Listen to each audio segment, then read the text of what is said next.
When my husband slammed his suitcase onto our hardwood floor and screamed that I was a terrible wife for ignoring him during his business trip, I did not flinch. I just looked at him and said, "I did call you, but the woman who answered the phone told me she was your wife." He went dead silent, completely unaware that his reaction was the first thread I would pull to unravel his entire life. I am Riley, 30 years old, and my job as a public relations director means I handle corporate disasters for a living. I just never thought the biggest crisis of my life would walk through my own front door. Before I continue this story, let me know where you are watching from in the comments below. Hit like and subscribe if you have ever used a betrayer's own arrogance to destroy their lies. It was a rainy Friday evening in Seattle. The relentless drizzle made our upscale downtown condo feel like a glass cage. I stood by the kitchen island nursing a lukewarm cup of herbal tea, watching city lights blur against wet window panes. My husband Liam, a 32-year-old senior wealth manager, was finally returning from a 5-day business trip to Chicago. Or so he had claimed. We had been married for 3 years, and his travel schedule had always been demanding, filled with client dinners and high-stakes meetings that supposedly paid for our luxurious lifestyle. When the front door banged open, the sudden noise made me jump. Liam marched inside, not bothering to take off his damp wool coat. He hauled his heavy leather suitcase over the threshold and dropped it onto the pristine hardwood floor with a loud, aggressive thud. His face was flushed, his jaw set in a tight line that usually meant someone at his firm was about to get fired. But tonight, that anger was directed entirely at me. He did not offer a greeting. He did not ask how my week had been. Instead, he threw his keys onto the console table and marched straight into the living room, his eyes blazing with manufactured fury. "Why did you not call me?" even once he snapped, his voice echoing off the high ceilings. 5 days, Riley. 5 entire days I was in Chicago busting my back for our future, and my own wife could not even pick up the phone to see if I was alive. He threw his arms up in a gesture of pure exasperation, playing the role of the neglected, hardworking husband to absolute perfection. "You send a couple of vague text messages, and that is it. Do you have any idea how embarrassing it is when my colleagues are on the phone with their spouses every night, and I have to sit there looking at an empty screen? You are so obsessed with your public relations campaigns that you completely forget you have a marriage to maintain." He stood there panting slightly, waiting for me to crumble. He expected tears. He expected a frantic apology. He expected me to drop my tea rush over and beg for his forgiveness, while promising to be a better, more attentive partner. I did none of those things. I took a slow sip of my tea, savoring the bitter taste of chamomile. I set the mug down on the marble counter with a quiet clink. I looked him dead in the eyes, refusing to let him intimidate me in my own home. "I did call you," I replied, my voice steady and dangerously calm. "I called you on Wednesday night at 9 o'clock. But the woman who answered said she was your wife and asked me to stop bothering her husband." The silence that followed was absolute. All the righteous indignation drained from Liam's face in a fraction of a second, leaving behind a pale mask of sheer panic. He stood frozen, his mouth slightly open, the muscles in his neck working as his brain scrambled to process what I had just said. For one glorious moment, I saw the real Liam, the terrified, guilty man, hiding behind the expensive suit and arrogant facade. But Liam was a wealth manager. He made a living spinning numbers and selling illusions to wealthy clients. He was a professional at bending reality to suit his needs. Within seconds, I watched the panic recede, replaced by a forced, incredulous laugh. He ran a hand through his damp hair and shook his head, looking at me as if I had just lost my mind. "Are you serious right now?" he asked, his voice dripping with condescending disbelief. "You actually bought that?" When I did not respond, he stepped closer, invading my personal space, using his height to try and make me feel small. "Riley, that was a prank. A sick, malicious prank by a junior associate at the firm. Her name is Danielle. She has been gunning for my job for 6 months, and she has been trying to cause trouble for me at the office. She must have grabbed my phone when I left it on the conference table during a strategy session. I cannot believe you would let some jealous, vindictive coworker plant seeds of doubt in your head." He sounded so convincing, so genuinely wounded by my lack of trust, that a weaker woman might have believed him. He continued his assault, telling me I was paranoid and letting my stressful job make me cynical. He demanded an apology for jumping to insane conclusions instead of trusting him. As he lectured me, my professional instincts kicked in. In public relations, when handling a massive scandal, you never show your hand until you have all the facts. I slowly lowered my gaze, deliberately feigning defeat. "You are right, Liam," I murmured softly and submissively. "I should have trusted you." He stepped forward and hugged me tightly, completely unaware that he had just perfectly motivated a crisis management expert to tear his entire world apart. He held me, breathing a heavy sigh of what he believed was relief. I felt the tension leaving his shoulders, his arrogant confidence restored. He kissed my head, whispered a patronizing apology about being irritable from his flight, and headed toward the master bathroom to shower. I remained in the living room, listening to the water running my mind, calculating the next 10 moves. When he finally emerged, smelling of expensive soap and false innocence, he climbed into our king bed with a satisfied groan. Within 15 minutes, his breathing deepened into the steady, rhythmic cadence of deep sleep. He had absolutely no idea who he was dealing with. I lay beside him in the darkness, waiting for the digital clock on my nightstand to hit 2 in the morning. In my line of work, navigating corporate scandals taught me that the most damaging secrets are never left in plain sight. Arrogant men always think they are smarter than everyone else in the room. They leave a trail of breadcrumbs because they genuinely believe no one will ever dare to look. When the illuminated numbers finally shifted to 2, I carefully slid out from under the heavy duvet. I did not make a single sound. I grabbed my silk robe and walked barefoot across the plush carpet, slipping silently into our massive closet. I closed the heavy wooden door behind me and switched on the dim lighting. Liam left his suitcase sitting exactly where he dropped it, half unzipped and practically begging to be searched. A novice would have gone straight for his laptop or scrolled through his primary cell phone. I knew better. Liam worked in high-level wealth management. He handled millions of dollars daily.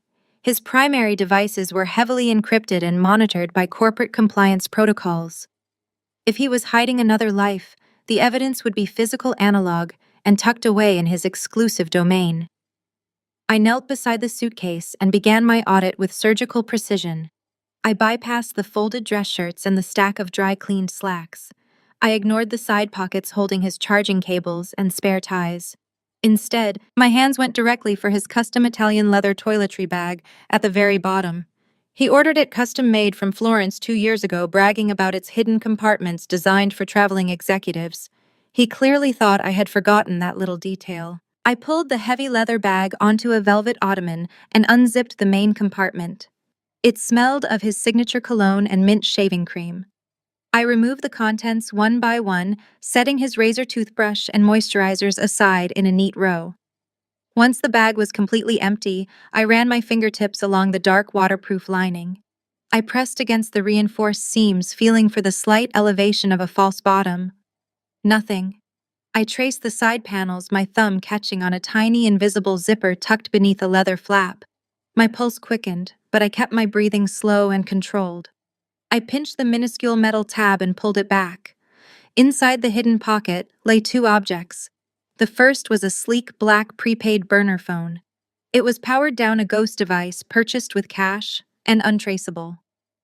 I turned the cold plastic over in my hands. The phone alone was enough to confirm his infidelity, but in crisis management, infidelity is just the symptom. I needed to find the actual disease. I set the phone on the ottoman and reached back into the narrow pocket. My fingers brushed against a tightly crumpled piece of heavy cardstock. I pulled it out and carefully smoothed the wrinkles against the velvet fabric. It was a printed receipt, formally stamped and dated just 3 days ago. The logo at the top belonged to an ultra-exclusive property management firm located in the heart of downtown Chicago. I scanned the itemized lines. It was a receipt for luxury building maintenance fees and private underground parking. The numbers were staggering. Whoever lived there was paying more in monthly maintenance than most people paid for a mortgage. But it was not the exorbitant dollar amount that made the blood freeze in my veins. It was the billing section located at the bottom left corner. The name registered to the property was not Liam. It was not a stranger. The luxury high-rise condominium was registered to a limited liability company. The printed text glared back at me under the dim closet lights. It read, Riley Palmer Properties, LLC. I stared at my own exact legal maiden name, printed on a document for a company I had absolutely never heard of. I had never signed incorporation papers. I had never authorized a business entity in Illinois. I had never purchased real estate in Chicago. My hands finally began to tremble not from sadness, but from a terrifying realization. Liam had not just cheated on me during his business trips. He had committed severe identity theft. He had weaponized my maiden name to construct an elaborate corporate shell. My husband, the brilliant financial advisor, was actively using my own identity to fund a lavish, hidden lifestyle for his mistress. If this shell company went bankrupt, or if the authorities discovered illegal funds passing through it, he would walk away completely clean. I would be the sole legal proprietor facing federal charges and absolute financial ruin. He was setting me up to be his perfect, unsuspecting fall guy. I carefully folded the receipt and slipped it into the pocket of my silk robe. I placed the burner phone right back into the hidden compartment, zipped it shut, and repacked his toiletry bag exactly as I had found it. I stood up and looked back toward the bedroom door where my husband slept soundly. He thought I was just a naive, paranoid wife. He was about to find out exactly what happens when you try to frame a woman who destroys corporate scandals for a living. 2 days later, I sat in the passenger seat of Liam's imported luxury sedan, watching the heavy wrought iron gates of his parents' suburban estate swing open.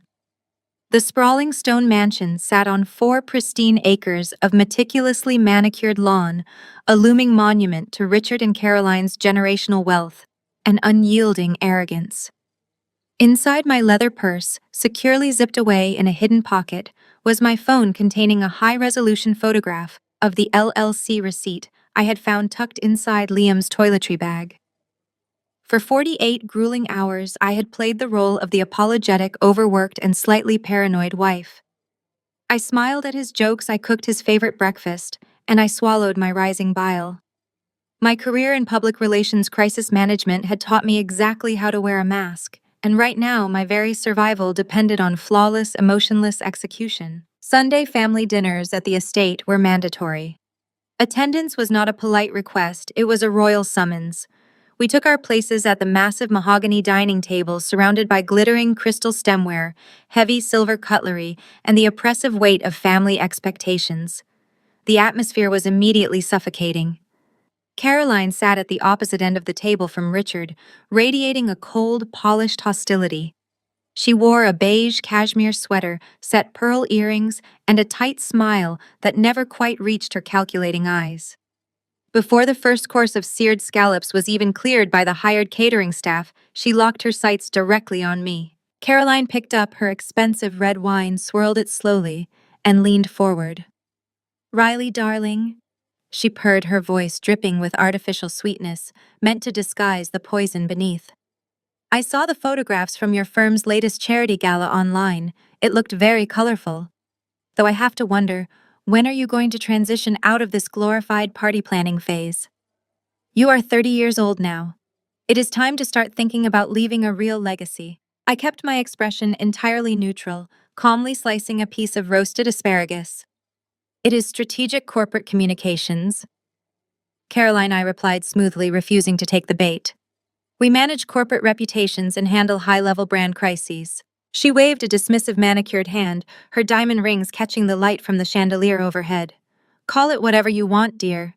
But public relations is hardly a substantial contribution to society, not like wealth management, not like the complex financial portfolios my son handles every single day." She paused, letting the insult settle over the quiet table before delivering her real strike. "Besides, running around throwing parties leaves you with absolutely no time for a family. Richard and I are not getting any younger, and this family requires a grandson to carry on the name. A real legacy.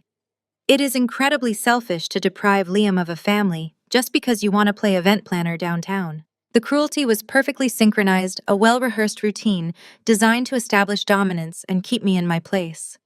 I waited for my husband to interject to defend my career, or at least deflect his mother's venomous remarks.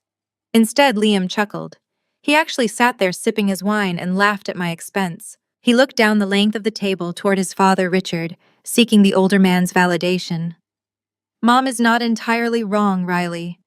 Liam said, his voice loud enough to ensure Richard heard every single word. You do work absurd hours for clients who barely appreciate your efforts. I have told you a dozen times to scale back. It is not like your salary is keeping the lights on at our condo. It is cute that you are so dedicated to your little projects, but it does get in the way of more important things. Like us. Richard nodded slowly in profound agreement, his stern face showing a rare flicker of approval toward his son.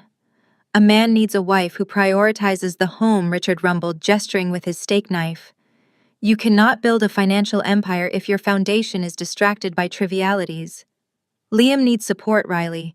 He handles significant assets. He requires a highly stable environment to thrive. I sat in total silence, enduring the public humiliation. Outwardly, I projected polite, submissive deference. Inwardly, my mind was racing, analyzing their every move with cold precision. The betrayal did not hurt anymore. It simply disgusted me. I realized that this was not just a toxic family dynamic. This was a synchronized syndicate. They fed on each other's arrogance and entitlement. Liam was happily throwing me under the bus, belittling my entire existence, just to earn a nod of respect from his elitist father. He was publicly framing me as a negligent, inadequate, and selfish wife, meticulously constructing a narrative that would justify whatever twisted endgame he was planning with that secret Chicago LLC. They were building a cage around me, and they thought I was entirely blind to the iron bars. I shifted my gaze away from my husband and scanned the rest of the table. Liam's younger sister Madison sat directly across from me, staring down at her plate, far too intimidated by her overbearing parents to offer any defense on my behalf. But sitting next to Madison was her husband Jamal. Jamal was 34 years old, sharp, intensely analytical, and entirely unimpressed by the Wilson family wealth. As an African-American man from a working-class background who had built himself into a top-tier cybersecurity and digital forensics expert, Jamal had always been the ultimate outsider in this house. Richard and Caroline tolerated him only because he made a massive legitimate income and treated Madison like an absolute queen. But they never truly respected him. They never bothered to understand his complex world of encrypted servers, digital tracing, and data extraction. Right now, Jamal was the only person at the large table not participating in the mockery. He was not eating. He was not smiling. He sat perfectly still, his dark, intelligent eyes locked intensely on my face. Jamal made his living dissecting human behavior, identifying security breaches, and recognizing exactly when a secure system had been compromised. He was brilliant at spotting anomalies. And looking at me across the mahogany table, he spotted a massive one. He saw straight through the polite, deferential mask I was wearing for my in-laws. He recognized the cold, guarded calculation hiding in my eyes. While Liam and his parents continued to laugh and trade passive-aggressive insults about my supposed inadequacies, Jamal offered me a single, almost imperceptible nod. It was a silent acknowledgement that he saw exactly what was happening. He recognized that I was not a defeated, broken wife absorbing a lecture. He saw a woman taking mental notes. He saw a woman preparing for war. And in that brief, silent exchange over the hostile dinner table, I knew exactly who I was going to recruit to help me tear Liam's fraudulent empire straight to the ground. The clinking of silverware and the drone of Liam and Richard exchanging self-congratulatory platitudes faded into a muffled hum as I slid the heavy glass door shut behind me. The crisp suburban night air hit my face, a welcome shock to my system after the suffocating heat of the dining room. I stood on the sprawling bluestone patio of the estate, breathing in the scent of damp pine needles and expensive landscaping. The expansive manicured lawn stretched out into the darkness, illuminated only by the faint blue glow of the massive swimming pool. I wrapped my arms around myself, stepping away from the floor-to-ceiling windows to ensure my silhouette was not visible to the vipers still sipping their expensive Bordeaux inside. I needed a moment to center my racing thoughts. The receipt tucked safely in my purse was burning a hole in my consciousness. The realization that Liam was framing me for something massive was paralyzing, but I could not afford paralysis. I needed hard facts. I needed a digital ghost, someone who could slip past corporate firewalls and unearth the actual architecture of this Chicago limited liability company. The soft slide of the patio door opening broke my concentration. I turned sharply, my defensive mask instantly sliding back into place, but relaxed when I saw who had stepped out into the night. It was Jamal. He quietly pulled the heavy glass shut, sealing off the dining room chatter. He did not say a word at first. He simply walked over to the stone fire pit, leaned against the ledge, and reached into the interior pocket of his tailored blazer. He produced 2 sleek, unlit cigars and extended his hand, offering one to me. I took it, appreciating the silent gesture of a safe space. Jamal and I had always shared a quiet understanding. We were the intruders in the pristine, pure-blood world of the Wilson family. While I was subjected to Caroline's endless passive-aggressive remarks about my career, Jamal endured Richard's thinly veiled condescension regarding his background. Richard viewed Jamal's cybersecurity firm as mere computer repair, completely ignorant of the fact that Jamal consulted for federal agencies and corporate giants. Jamal despised Richard's elitism with a quiet, burning intensity. He tolerated these Sunday dinners strictly for Madison's sake, but he missed absolutely nothing. He clipped the end of his cigar and lit it, the brief flare illuminating his sharp features. He took a slow pull, exhaled a thick cloud of smoke into the cool air, and finally looked directly at me. "You did not say a single word in there." Jamal noted, his deep voice barely carrying over the sound of the wind. "Usually you spar with Caroline. You throw a little corporate public relations spin to put Liam back in his lane. But tonight you just sat there and took the hit. You are calculating something, Riley." I have seen that exact look on executives right before a hostile takeover. I rolled the unlit cigar between my fingers, looking back toward the dining room window. Liam was laughing, raising his glass to his father, looking like the perfect, untouchable golden boy. I turned back to Jamal, making a split-second decision that would alter the trajectory of my entire life.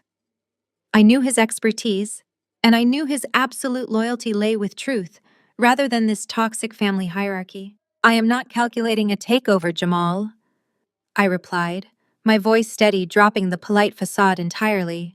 "I am mapping out a survival strategy." Jamal stopped smoking. His posture instantly shifted from casual observation to intense professional focus. He stepped closer, ensuring we were completely out of earshot from the house. "What is going on, Riley?" I reached into the pocket of my slacks and pulled out my smartphone. I opened the encrypted photo gallery, navigated to the high-resolution image I had taken the previous night, and handed the device to him. "It is a maintenance fee receipt for a luxury high-rise condominium in downtown Chicago," I explained quietly, as he scrutinized the glowing screen. "I found it hidden inside a secret compartment in Liam's custom toiletry bag, tucked away with a powered-down prepaid burner phone." Jamal zoomed in on the image, his dark eyes scanning the itemized billing lines and the exorbitant dollar amounts. Finding a burner phone and a luxury real estate receipt usually means one thing in a marriage, he murmured, his tone strictly analytical. "But you are not crying over another woman. Why are you showing this to a digital forensics expert?" I pointed to the bottom left corner of the screen. "Look at the billing entity." Jamal scrolled down. The glow of the screen reflected in his eyes as he read the name of the limited liability company. Riley Palmer Properties, LLC. He went completely still. "I have never authorized a business entity in Illinois." I whispered the reality of the violation, making my voice shake for the first time. "I do not own property in Chicago." Liam registered a corporate shell using my exact legal maiden name. Jamal handed the phone back to me, his jaw clenched tight. "This is not just an affair, Riley." He reached back into his blazer and pulled out a matte black, heavily encrypted tablet. He never went anywhere without it, a habit born from years of managing high-stakes cyber emergencies. He woke the device, his fingers flying across the digital keyboard with blinding speed. "Give me a minute. I am not routing this through standard public registry searches. If Liam is arrogant enough to do this, he might have alerts set up on standard inquiries. I am going through the back door." I stood shivering in the cold air, watching Jamal work. The patio felt entirely isolated from the rest of the world. For 10 agonizing minutes, the only sound was the faint tapping of his fingers against the glass screen. He bypassed basic corporate registries, drilling down through tax routing numbers, property deeds, and digital footprints that ordinary civilians could never access. Finally, Jamal stopped typing. He let out a slow, heavy breath and looked up at me. The anger in his eyes was palpable, a cold, clinical rage directed entirely at my husband. Riley, Jamal said, his voice dropping to a harsh whisper. This is exceptionally bad. This Chicago condominium is not a rental. It is a direct purchase paid in full and valued at over $3 million. But that is just the tip of the iceberg. This limited liability company is fully active, and it is holding multiple massive financial assets. I grabbed the edge of the stone fire pit to steady myself. He bought it. How? Liam makes great money, but we do not have $3 million in liquid cash sitting around. That is exactly the point, Jamal replied, turning the tablet so I could see a complex web of routed transactions and corporate filings. This company is a highly sophisticated financial shell game. It is designed to obscure the origin of massive cash flows. Liam is moving millions of dollars through this entity, and he has meticulously structured the entire corporate architecture to ensure that your stolen identity anchors it all. You are the sole, undisputed legal owner on paper. He is completely legally invisible. The drive to Jamal and Madison's house the following evening felt like navigating through a heavy fog. I parked my car 2 blocks away, pulling my trench coat tight against the biting Seattle wind, and walked the remaining distance through the dark suburban streets. Jamal had explicitly instructed me not to use my primary cell phone for navigation and to leave my smartwatch on my nightstand. If Liam was paranoid enough to establish a hidden corporate empire, there was a high probability he was actively tracking my digital footprint.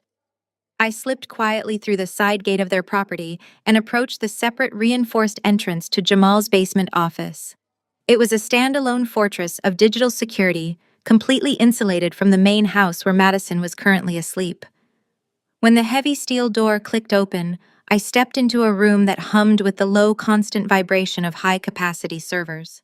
The air conditioning was cranked high to keep the massive processing equipment cool, and the windowless space was illuminated entirely by the harsh blue light of 6 oversized monitors spanning the far wall. Jamal sat in the center of the command station, rubbing his temples with the heels of his hands. Empty coffee cups cluttered his metal desk, alongside scattered cables and external hard drives. He had not slept a single minute since our brief conversation on the patio 24 hours ago. He did not offer a polite greeting as I locked the reinforced door behind me and took a seat on the leather stool beside his workstation. He just swiveled his chair to face me, his expression grave and heavily burdened. The quiet anger I had seen in his eyes last night had solidified into a grim professional urgency. He tapped a key and the 6 monitors flared to life simultaneously, displaying a chaotic, overwhelming web of spreadsheets, bank routing numbers, offshore transfer logs, and legal property deeds. It looked exactly like the war room of a federal investigation, and sitting right in the center of that massive digital spiderweb was my name. Riley, what I am about to show you goes infinitely beyond a messy divorce, Jamal said, his deep voice flat and devoid of any comforting inflection. You are looking at a masterclass in corporate financial crimes. I spent the last 24 hours tracing the capital injections that funded Riley Palmer Properties. I bypassed the standard banking firewalls and tracked the routing numbers back to their absolute original source. The money did not come from Liam's personal checking accounts. It did not come from his legitimate salary, his stock options, or his yearly corporate bonuses. Jamal brought up a new window on the central screen. It displayed a scrolling list of high-net-worth individuals and corporate trust funds. I immediately recognized several of the names. They were Liam's top-tier clients, the billionaire's tech founders, and generational heirs he managed at his elite wealth management firm. Jamal pointed to a specific column of numbers, highlighting fractional withdrawals, phantom management fees, and artificially diverted dividend payouts. Over the past 3 years, Liam has been systematically embezzling client funds, Jamal explained, pulling up a secondary screen that showed a cascading waterfall of wire transfers. He is using a technique called salami slicing, but on a massive, highly aggressive scale. He siphons off fractions of percentages from high-yield investment accounts, moving the stolen capital through a maze of temporary holding accounts to clean the digital trail before anyone can notice the discrepancy. The clients never notice because the individual amounts look like standard administrative fees or typical daily market fluctuations. But when you aggregate the theft across his entire client portfolio, the numbers are absolutely staggering. Liam has stolen upwards of $7 million. I stared at the glowing green numbers, a cold, paralyzing nausea spreading through my stomach. $7 million of stolen, untraceable money. Jamal tapped the screen again, shifting the display to the Chicago luxury condominium and a series of other extravagant expenditures. Every single cent of that embezzled money is being funneled directly into the limited liability company operating under your maiden name. Jamal continued, his tone relentless and sharp. He is using the stolen capital to fund an entirely separate lavish lifestyle. The Chicago penthouse, a leased private jet membership, a high-end luxury vehicle registered in Illinois, and monthly credit card bills that rival a small corporate payroll. All of it is paid for by the LLC. He has practically built a shadow life using money he stole from the most powerful and heavily guarded people in Seattle. And the truly terrifying part is how flawlessly he has insulated himself from the actual transactions. Jamal pulled up the foundational incorporation documents for the shell company. My digital signature, clearly lifted from old joint tax returns, was stamped on every single page. He used my social security number, my previous address history, and high-resolution copies of my old identification to establish the company. On paper, Riley Palmer Properties was entirely mine. Liam had named himself as a mere third-party financial consultant on one obscure document, creating a plausible excuse for why his computer might occasionally interact with the accounts, but completely removing any legal liability or ownership. It was a masterpiece of financial deception. The LLC was a digital sinkhole designed to catch every ounce of guilt. The trap slammed shut in my mind with a sickening finality. Liam had not just stolen my identity to hide a mistress or a secret apartment. He had stolen my identity to serve as his ultimate legal shield. I looked at Jamal, my throat completely dry, the horrific reality of my situation crashing over me. "He framed me," I whispered, staring at my own forged signature glowing on the monitor. "He built a firewall out of my life." Jamal nodded slowly, his face etched with grim sympathy. If the internal auditors at his firm ever flag those missing millions, or if the Securities and Exchange Commission and the FBI launch a formal investigation into the wire fraud, Liam has designed the perfect exit strategy. The authorities will follow the money. The money leads directly to the Chicago LLC. The LLC leads directly and exclusively to you. They will find the penthouse, the cars, the luxury purchases, and the forged documents declaring you the sole owner and operator. Liam will play the shocked, betrayed husband who had absolutely no idea his public relations wife was a criminal mastermind laundering millions behind his back. He will cooperate with the authorities. He will walk away entirely clean, and he will keep whatever cash he managed to stash in offshore accounts. And you, Riley, you will take the fall for massive federal wire fraud, embezzlement, and money laundering. You will go to federal prison for decades, and he will not spend a single day behind bars. The air in the server room suddenly felt incredibly thin and impossible to breathe. I was no longer dealing with an arrogant, cheating husband. I was dealing with a sociopathic criminal who had meticulously planned to feed me to the federal government to save his own skin. The stakes had instantly skyrocketed from a broken marriage to the absolute destruction of my freedom. I took a slow, deep breath, letting the sheer magnitude of his betrayal completely rewrite every single rule of engagement in my mind. The sanctuary of my corner office at the public relations firm provided a stark contrast to the criminal conspiracy currently devouring my life. Beyond the soundproof glass walls, my team was busy managing corporate reputations, spinning press releases, and mitigating minor executive scandals. They were entirely oblivious to the fact that their boss was sitting at her polished mahogany desk, actively investigating a multi-million-dollar federal fraud case centered around her own marriage. I locked the heavy wooden door, drew the automated privacy blinds, and stared at my dual monitors. The notification chime of a secure encrypted message echoed in the quiet room. Jamal had delivered. The data dump was massive. Jamal had not just breached the basic public registries, he had executed a surgical digital strike on the luxury high-rise building in downtown Chicago. He successfully intercepted the localized network traffic of the penthouse and bypassed the building's central security architecture. I downloaded the encrypted zip file, my pulse remaining remarkably steady. In crisis management, panic is a luxury you cannot afford until the threat is fully neutralized. I extracted the folders, organizing the digital evidence with clinical precision. The first folder contained the internal Wi-Fi logs from the penthouse router. The second contained weeks of high-resolution time-stamped security footage captured from the private elevator vestibule directly outside the front door of the Chicago property. I opened the network logs first. I needed a name. The router data showed a comprehensive list of devices regularly connected to the private network. I bypassed the smart televisions, the wireless sound systems, and the automated climate control hubs, searching for personal identifiers. There it was. Two distinct mobile devices logged massive amounts of daily data transfer.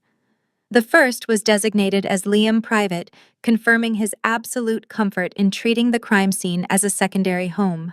The second device provided the missing variable.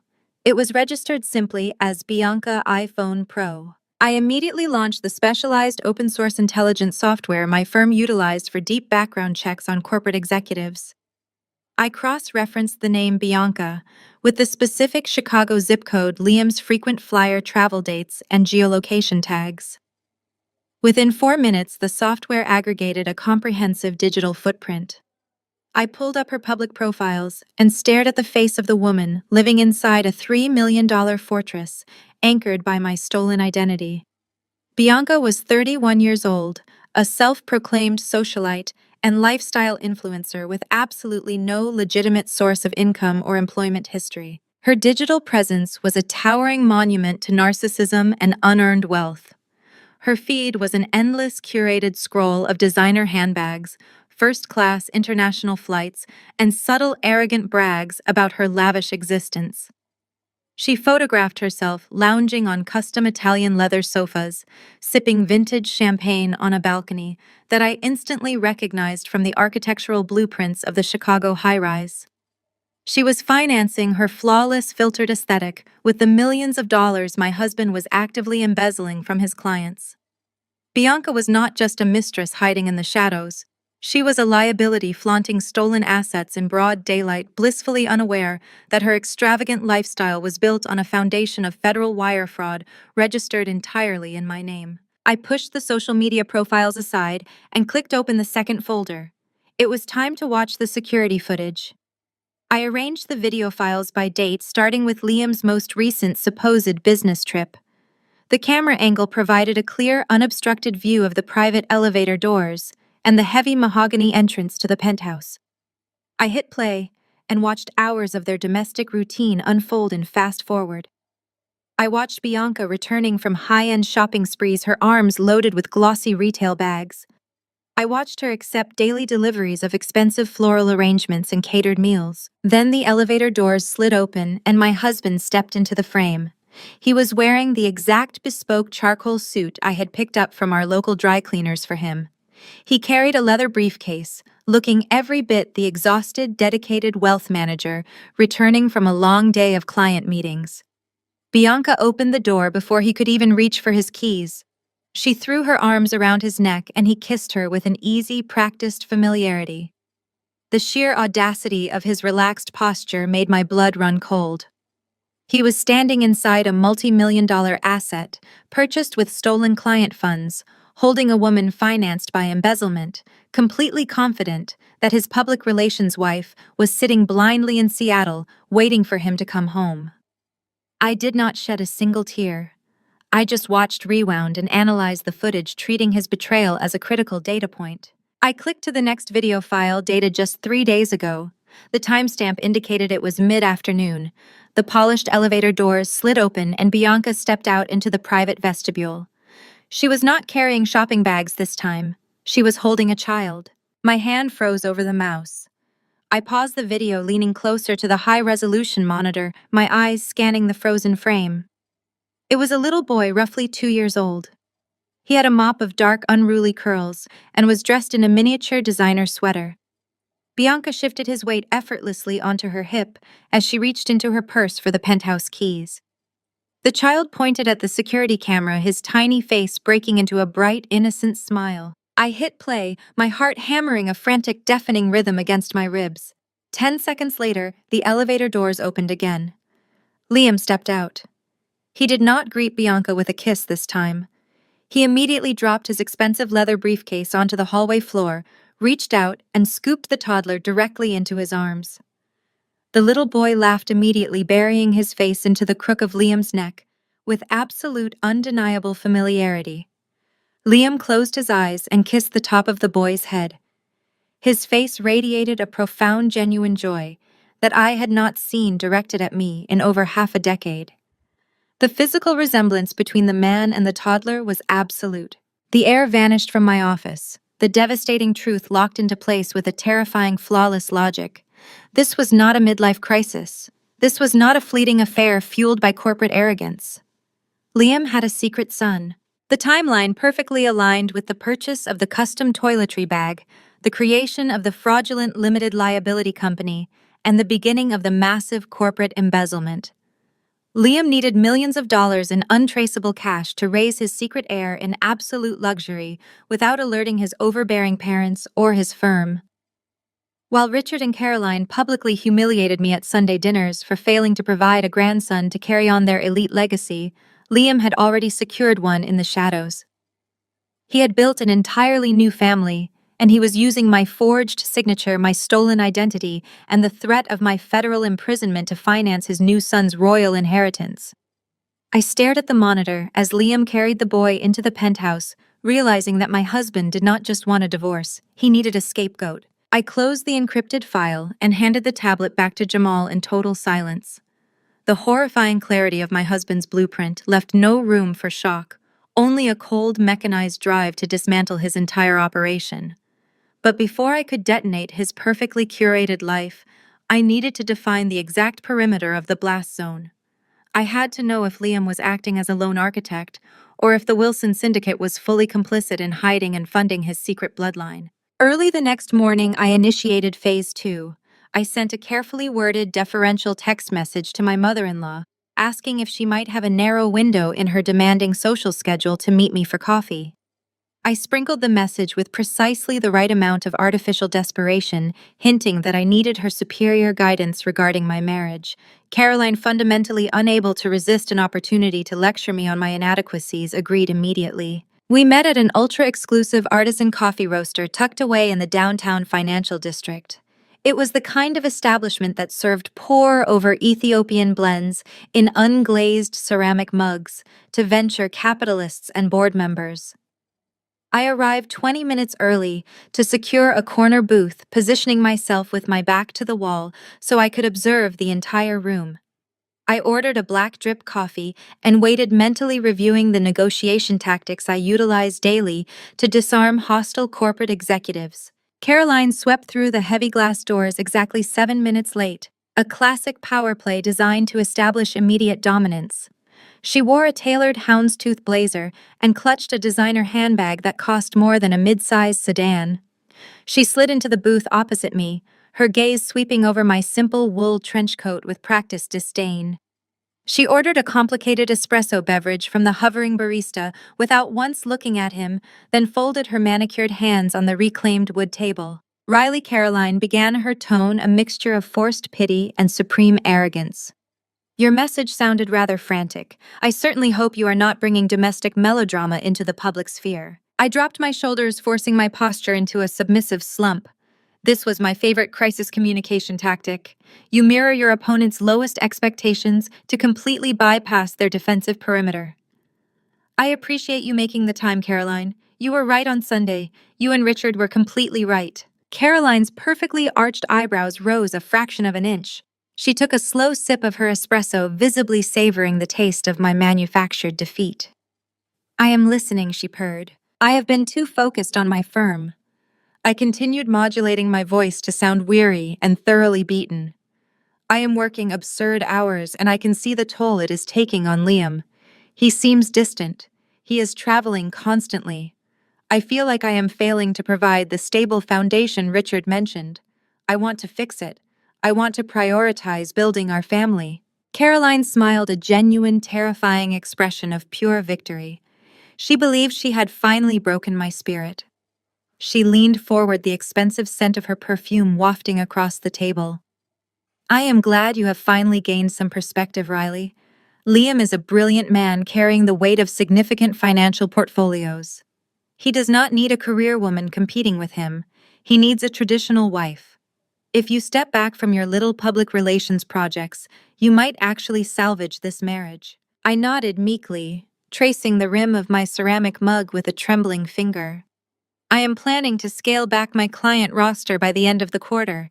In fact, I was thinking Liam and I need a total reset, a change of scenery to focus on us. I took a steadying breath, preparing to spring the trap. He has been spending so much time handling accounts in Illinois lately. I thought about suggesting we take a long trip to Chicago together next month. I hear it is a great city for families. I kept my eyes locked on hers, maintaining an expression of naive, hopeful innocence. I watched Caroline process the statement. I watched her legendary ironclad discipline waver under the intoxicating rush of her own ego. She was so convinced of her absolute superiority, so thoroughly enjoying her triumph over my career, that her internal security protocols completely collapsed. Chicago.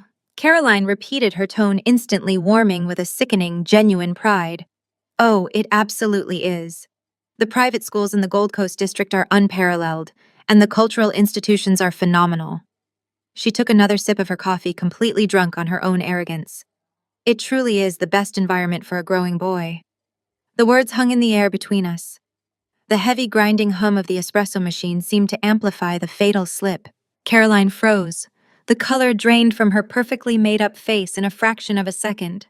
Her manicured hand trembled, causing her espresso cup to rattle sharply against its matching ceramic saucer.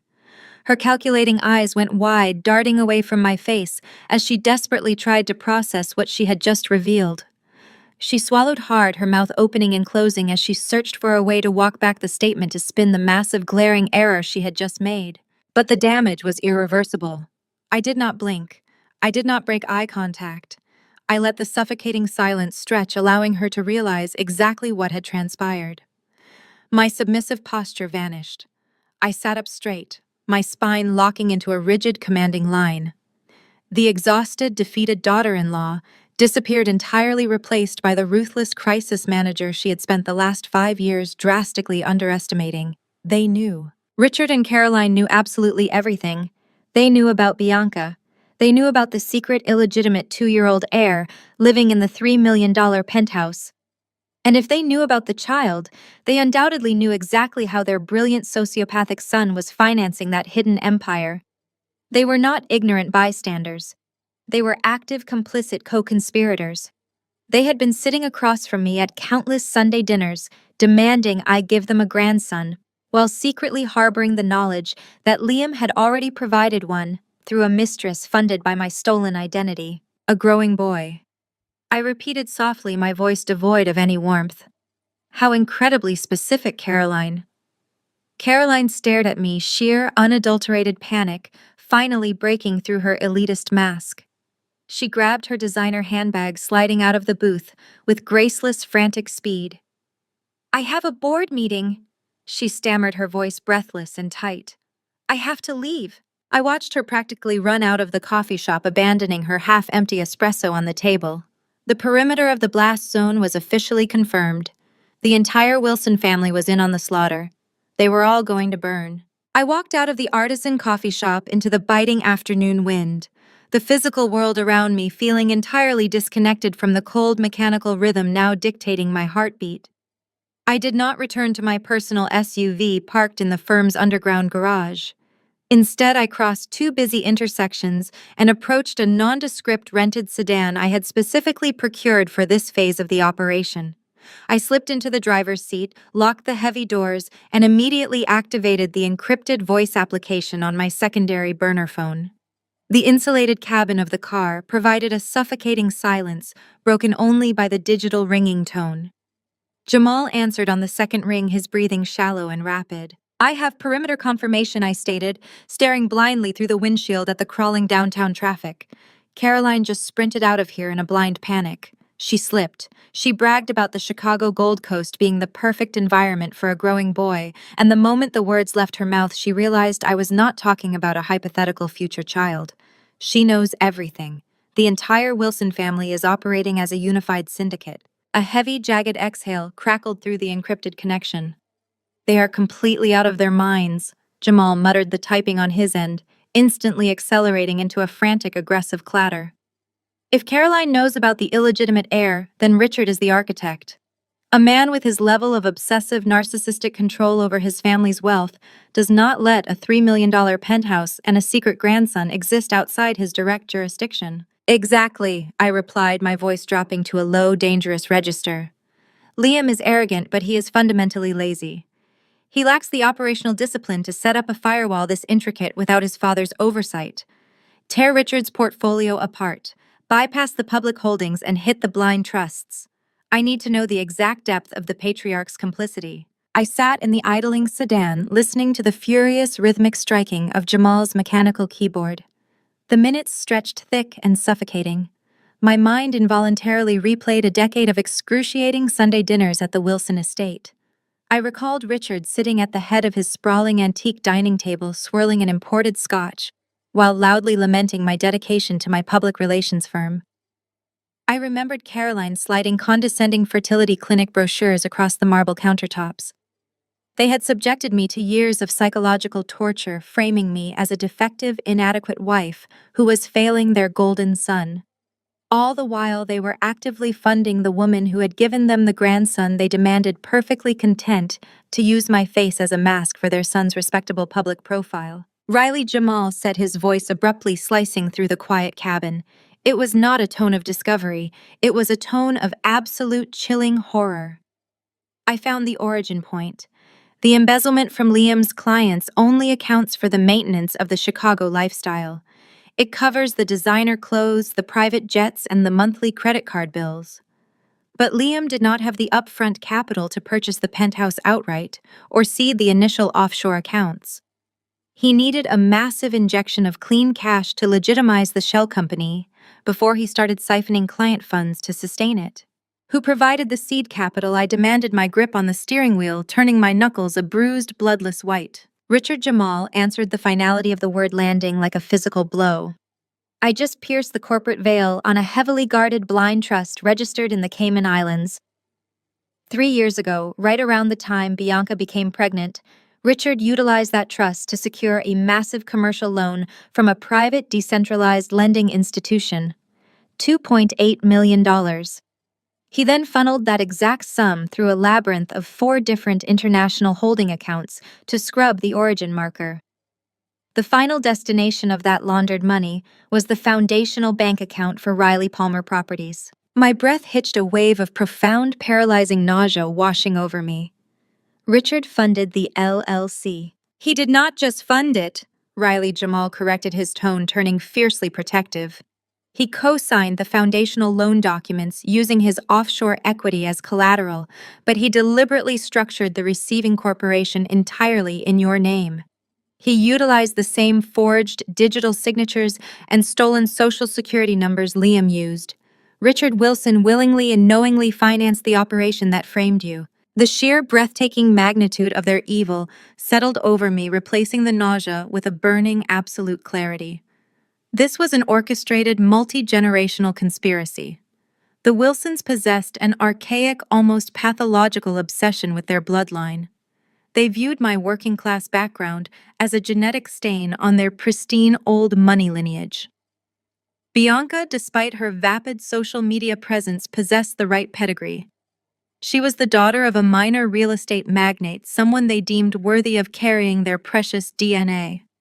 But they could not simply integrate her into the family without destroying Liam's highly lucrative career. My presence by his side My immaculate reputation in the corporate sector served as the ultimate camouflage for his professional ascent. They bought the mistress, I whispered into the phone, the pieces of their sociopathic puzzle locking together with terrifying precision.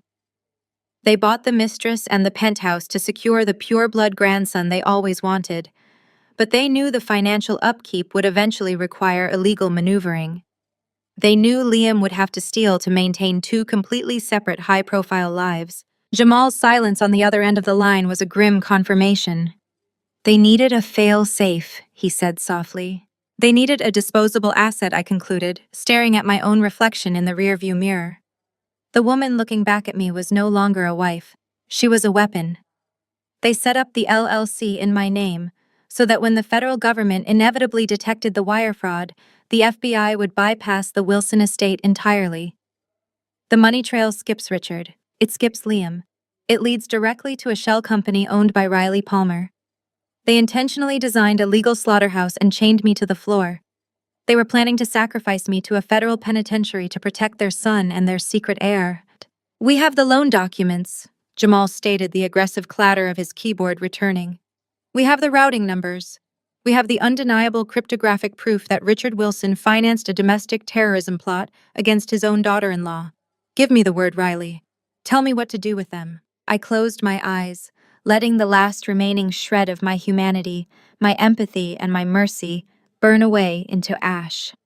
The Wilsons believed they had constructed a flawless, impenetrable fortress.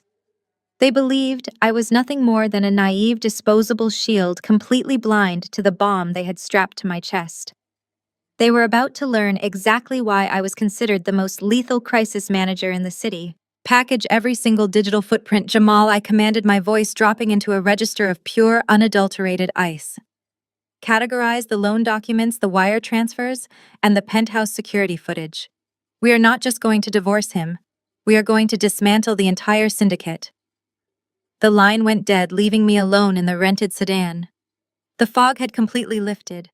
I put the car in drive, ready to initiate the total destruction of the Wilson empire. I arrived at the grand ballroom of the Olympic Hotel before dawn on Monday morning, channeling every ounce of my adrenaline into professional execution. My firm was managing the Cornerstone Charity Gala for Seattle's most prominent tech conglomerate, and the sheer scale of the event required my absolute focus. The meticulous arrangement of floral centerpieces, the lighting cues, the seating charts designed to stroke fragile executive egos, it was an intricate ballet of public relations that demanded flawless precision. At exactly 9 o'clock, the lead vendor for the audio-visual staging approached my command table with the final heavily itemized invoice. It was standard procedure. I routinely utilized our primary joint platinum card for substantial event deposits, easily floating the capital until my firm's accounting department processed the reimbursements by the end of the week. I handed the polished black card to the vendor with a practiced, reassuring smile. He ran the chip through his mobile terminal. A harsh, discordant beep rejected the transaction. The vendor frowned, tapping the screen to reset the connection. He tried it again, inserting the chip directly into the reader. The same sharp beep echoed over the ambient noise of the ballroom setup. He looked up, an uncomfortable, apologetic grimace pulling at his features. "The terminal says insufficient funds, Riley," he murmured, attempting to keep his voice low to preserve my dignity. I reached into my leather tote, my crisis manager instincts suppressing a sudden sharp spike of anxiety. I blamed a phantom fraud alert, retrieved a secondary debit card directly linked to our high-yield joint savings account, and handed it over. The terminal rejected that one too. I stared at the glowing red text on the small digital screen. Transaction declined. Contact your financial institution. I did not panic. I calmly produced a backup corporate card to clear the immediate invoice, excused myself from the ballroom floor, and walked straight out to the valet line.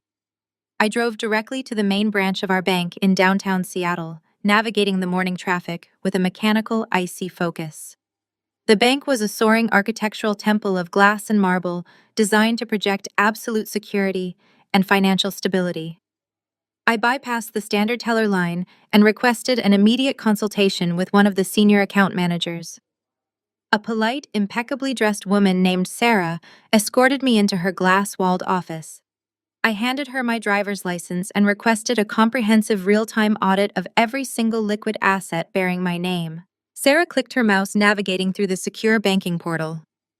I watched her professional, welcoming demeanor evaporate in real time. Her brow furrowed, and a look of genuine distress washed over her features. She clicked the mouse again, harder this time, as if trying to force the system to correct a massive digital error. Riley, Sarah began, her voice tight with professional hesitation. Have you recently authorized a major reallocation of your portfolio? Turn the monitor around, I commanded, my voice dropping all pretexts of conversational warmth. She hesitated for a fraction of a second, before pivoting the wide screen toward me. The numbers glowed with devastating absolute finality.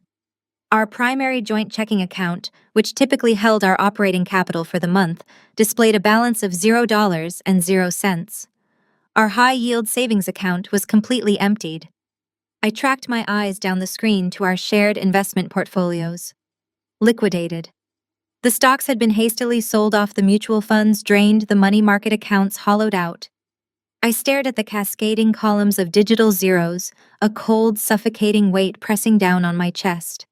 Hundreds of thousands of dollars a decade of my own hard-earned salary, combined with our joint savings, had been entirely wiped off the ledger. I need the transfer logs, I stated, my voice echoing in the quiet office with a terrifying, hollow calm. Print the routing history for the last 48 hours. I want to see exactly where the capital was moved. Sarah quickly generated the reports, handing the warm pages across the desk. The timeline of the financial slaughter was laid out in black and white. The mass liquidation had not occurred gradually. It was a rapid, aggressive extraction executed in sequential wire transfers. The first massive withdrawal was initiated on Saturday evening, barely 4 hours after I had walked out of the artisan coffee shop with Caroline. The rest followed in quick succession throughout Sunday, transferring the liquidated assets into a series of unfamiliar offshore holding accounts that were entirely inaccessible to me. The trap had snapped shut with terrifying velocity. Caroline had not just run back to her sprawling estate. She had immediately contacted Liam. She warned him that the naive, oblivious daughter-in-law was suddenly asking highly specific questions about Chicago. She alerted him that the firewall was compromised. Liam had panicked. He realized I was actively investigating the perimeter of his criminal syndicate, and he understood that his carefully constructed timeline for a clean, untraceable exit was completely shattered. He did not wait for the inevitable confrontation. He did not attempt to smooth things over or gaslight me into submission. He pulled the emergency ripcord and initiated his exit strategy weeks ahead of schedule. I sat in the leather chair staring at the printed ledgers as the sheer tactical brilliance of his maneuver crystallized in my mind. He was not just stealing our life savings to fund Bianca and his illegitimate son. He was executing a calculated preemptive strike to paralyze me. If the internal auditors at his elite firm discovered the missing millions tomorrow, or if the federal authorities suddenly breached the door of my home-bearing warrants for the fraudulent Chicago LLC, I would be standing there with absolutely nothing. Liam had intentionally stripped me of every single financial resource necessary to defend myself. I could not hire a high-powered federal defense attorney. I could not secure private counsel to untangle the fraudulent incorporation documents. I could not even afford to buy a plane ticket out of the city. He had engineered the perfect scenario. He was leaving me entirely destitute, ensuring that when the federal hammer finally fell, I would lack the resources to fight back. I would be forced to take the fall for his massive embezzlement scheme simply because I could not afford to prove my innocence. He had financially crippled me, expecting me to quietly accept my role as the sacrificial lamb in his grand corporate conspiracy. I stood up, gathered the printed transfer logs, and thanked Sarah for her time. I walked out of the marble bank and stepped back into the bustling Seattle streets. Liam had successfully drained my bank accounts, but he had fundamentally miscalculated my resilience. He had left me with no money, but he had left me with all of Jamal's data. The war had officially escalated from a silent investigation into a scorched earth campaign. I navigated the 6 blocks back to my public relations firm with a singular mechanical focus. The crisp morning air did nothing to cool the simmering fury radiating through my veins. I pushed through the revolving glass doors of my building, riding the elevator up to the 14th floor. The reception area of my agency was a masterpiece of modern corporate design featuring polished concrete floors, frosted glass partitions, and a constant low-level hum of ringing phones and rapid keyboard typing. My team was already in the throes of managing morning media cycles. I offered a tight professional nod to my executive assistant preparing to walk directly into my office and initiate an encrypted call with Jamal to strategize our next counteroffensive. I did not make it past the reception desk. A man in a beige windbreaker detached himself from the waiting area. He did not look like a client, a journalist, or a vendor. He moved with a practiced, unobtrusive efficiency, stepping directly into my path just as the main lobby doors hissed shut behind me. He carried a thick, oversized manila envelope. "Are you Riley Palmer?" he asked, his voice entirely devoid of inflection, loud enough to cut through the ambient noise of the busy lobby. "I am," I replied, my crisis radar instantly registering the sudden shift in the room's energy.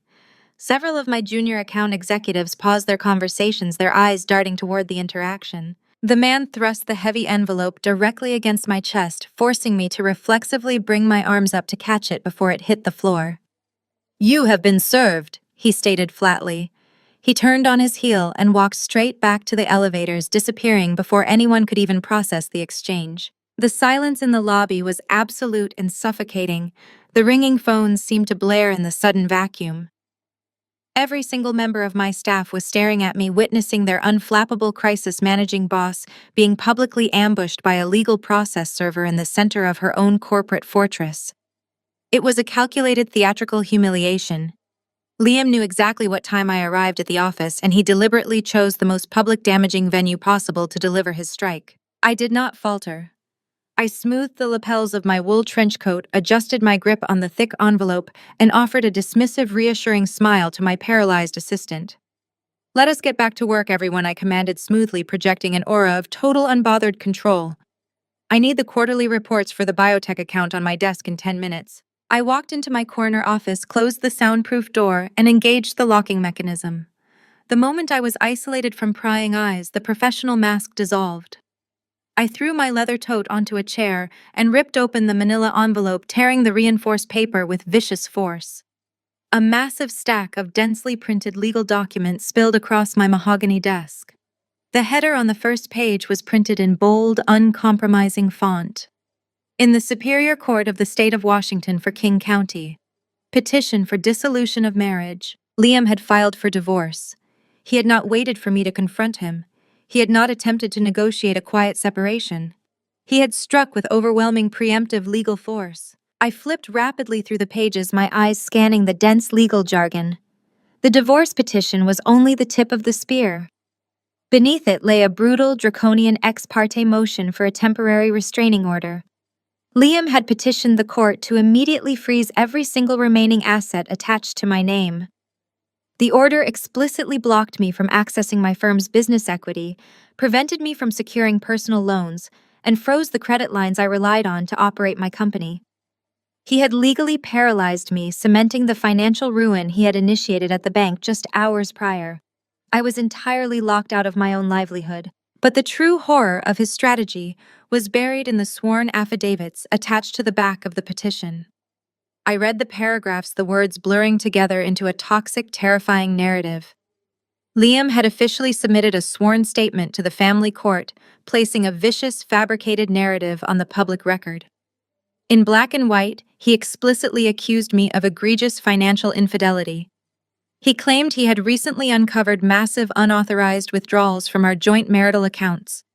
He stated under penalty of perjury that I was secretly dissipating marital funds to finance a clandestine business entity operating under my maiden name, Riley Palmer Properties, LLC, located in Chicago, Illinois. The breath was completely knocked out of my lungs. I sank into my desk chair, gripping the edges of the heavy paper. He listed the exact address of the penthouse. He itemized the luxury car leases and the private jet memberships. He took every single exorbitant expense he was currently funding for Bianca and their secret son, and he officially accused me of purchasing them for myself. Liam was accelerating the frame-up with absolute sociopathic brilliance. He was weaponizing the family court system to legally insulate himself from the federal crimes he was committing. By officially accusing me first, he was establishing a documented preemptive alibi. If the Securities and Exchange Commission or the Federal Bureau of Investigation ever detected the millions of dollars missing from his wealthy clients, they would search the public record. They would find Liam's divorce petition.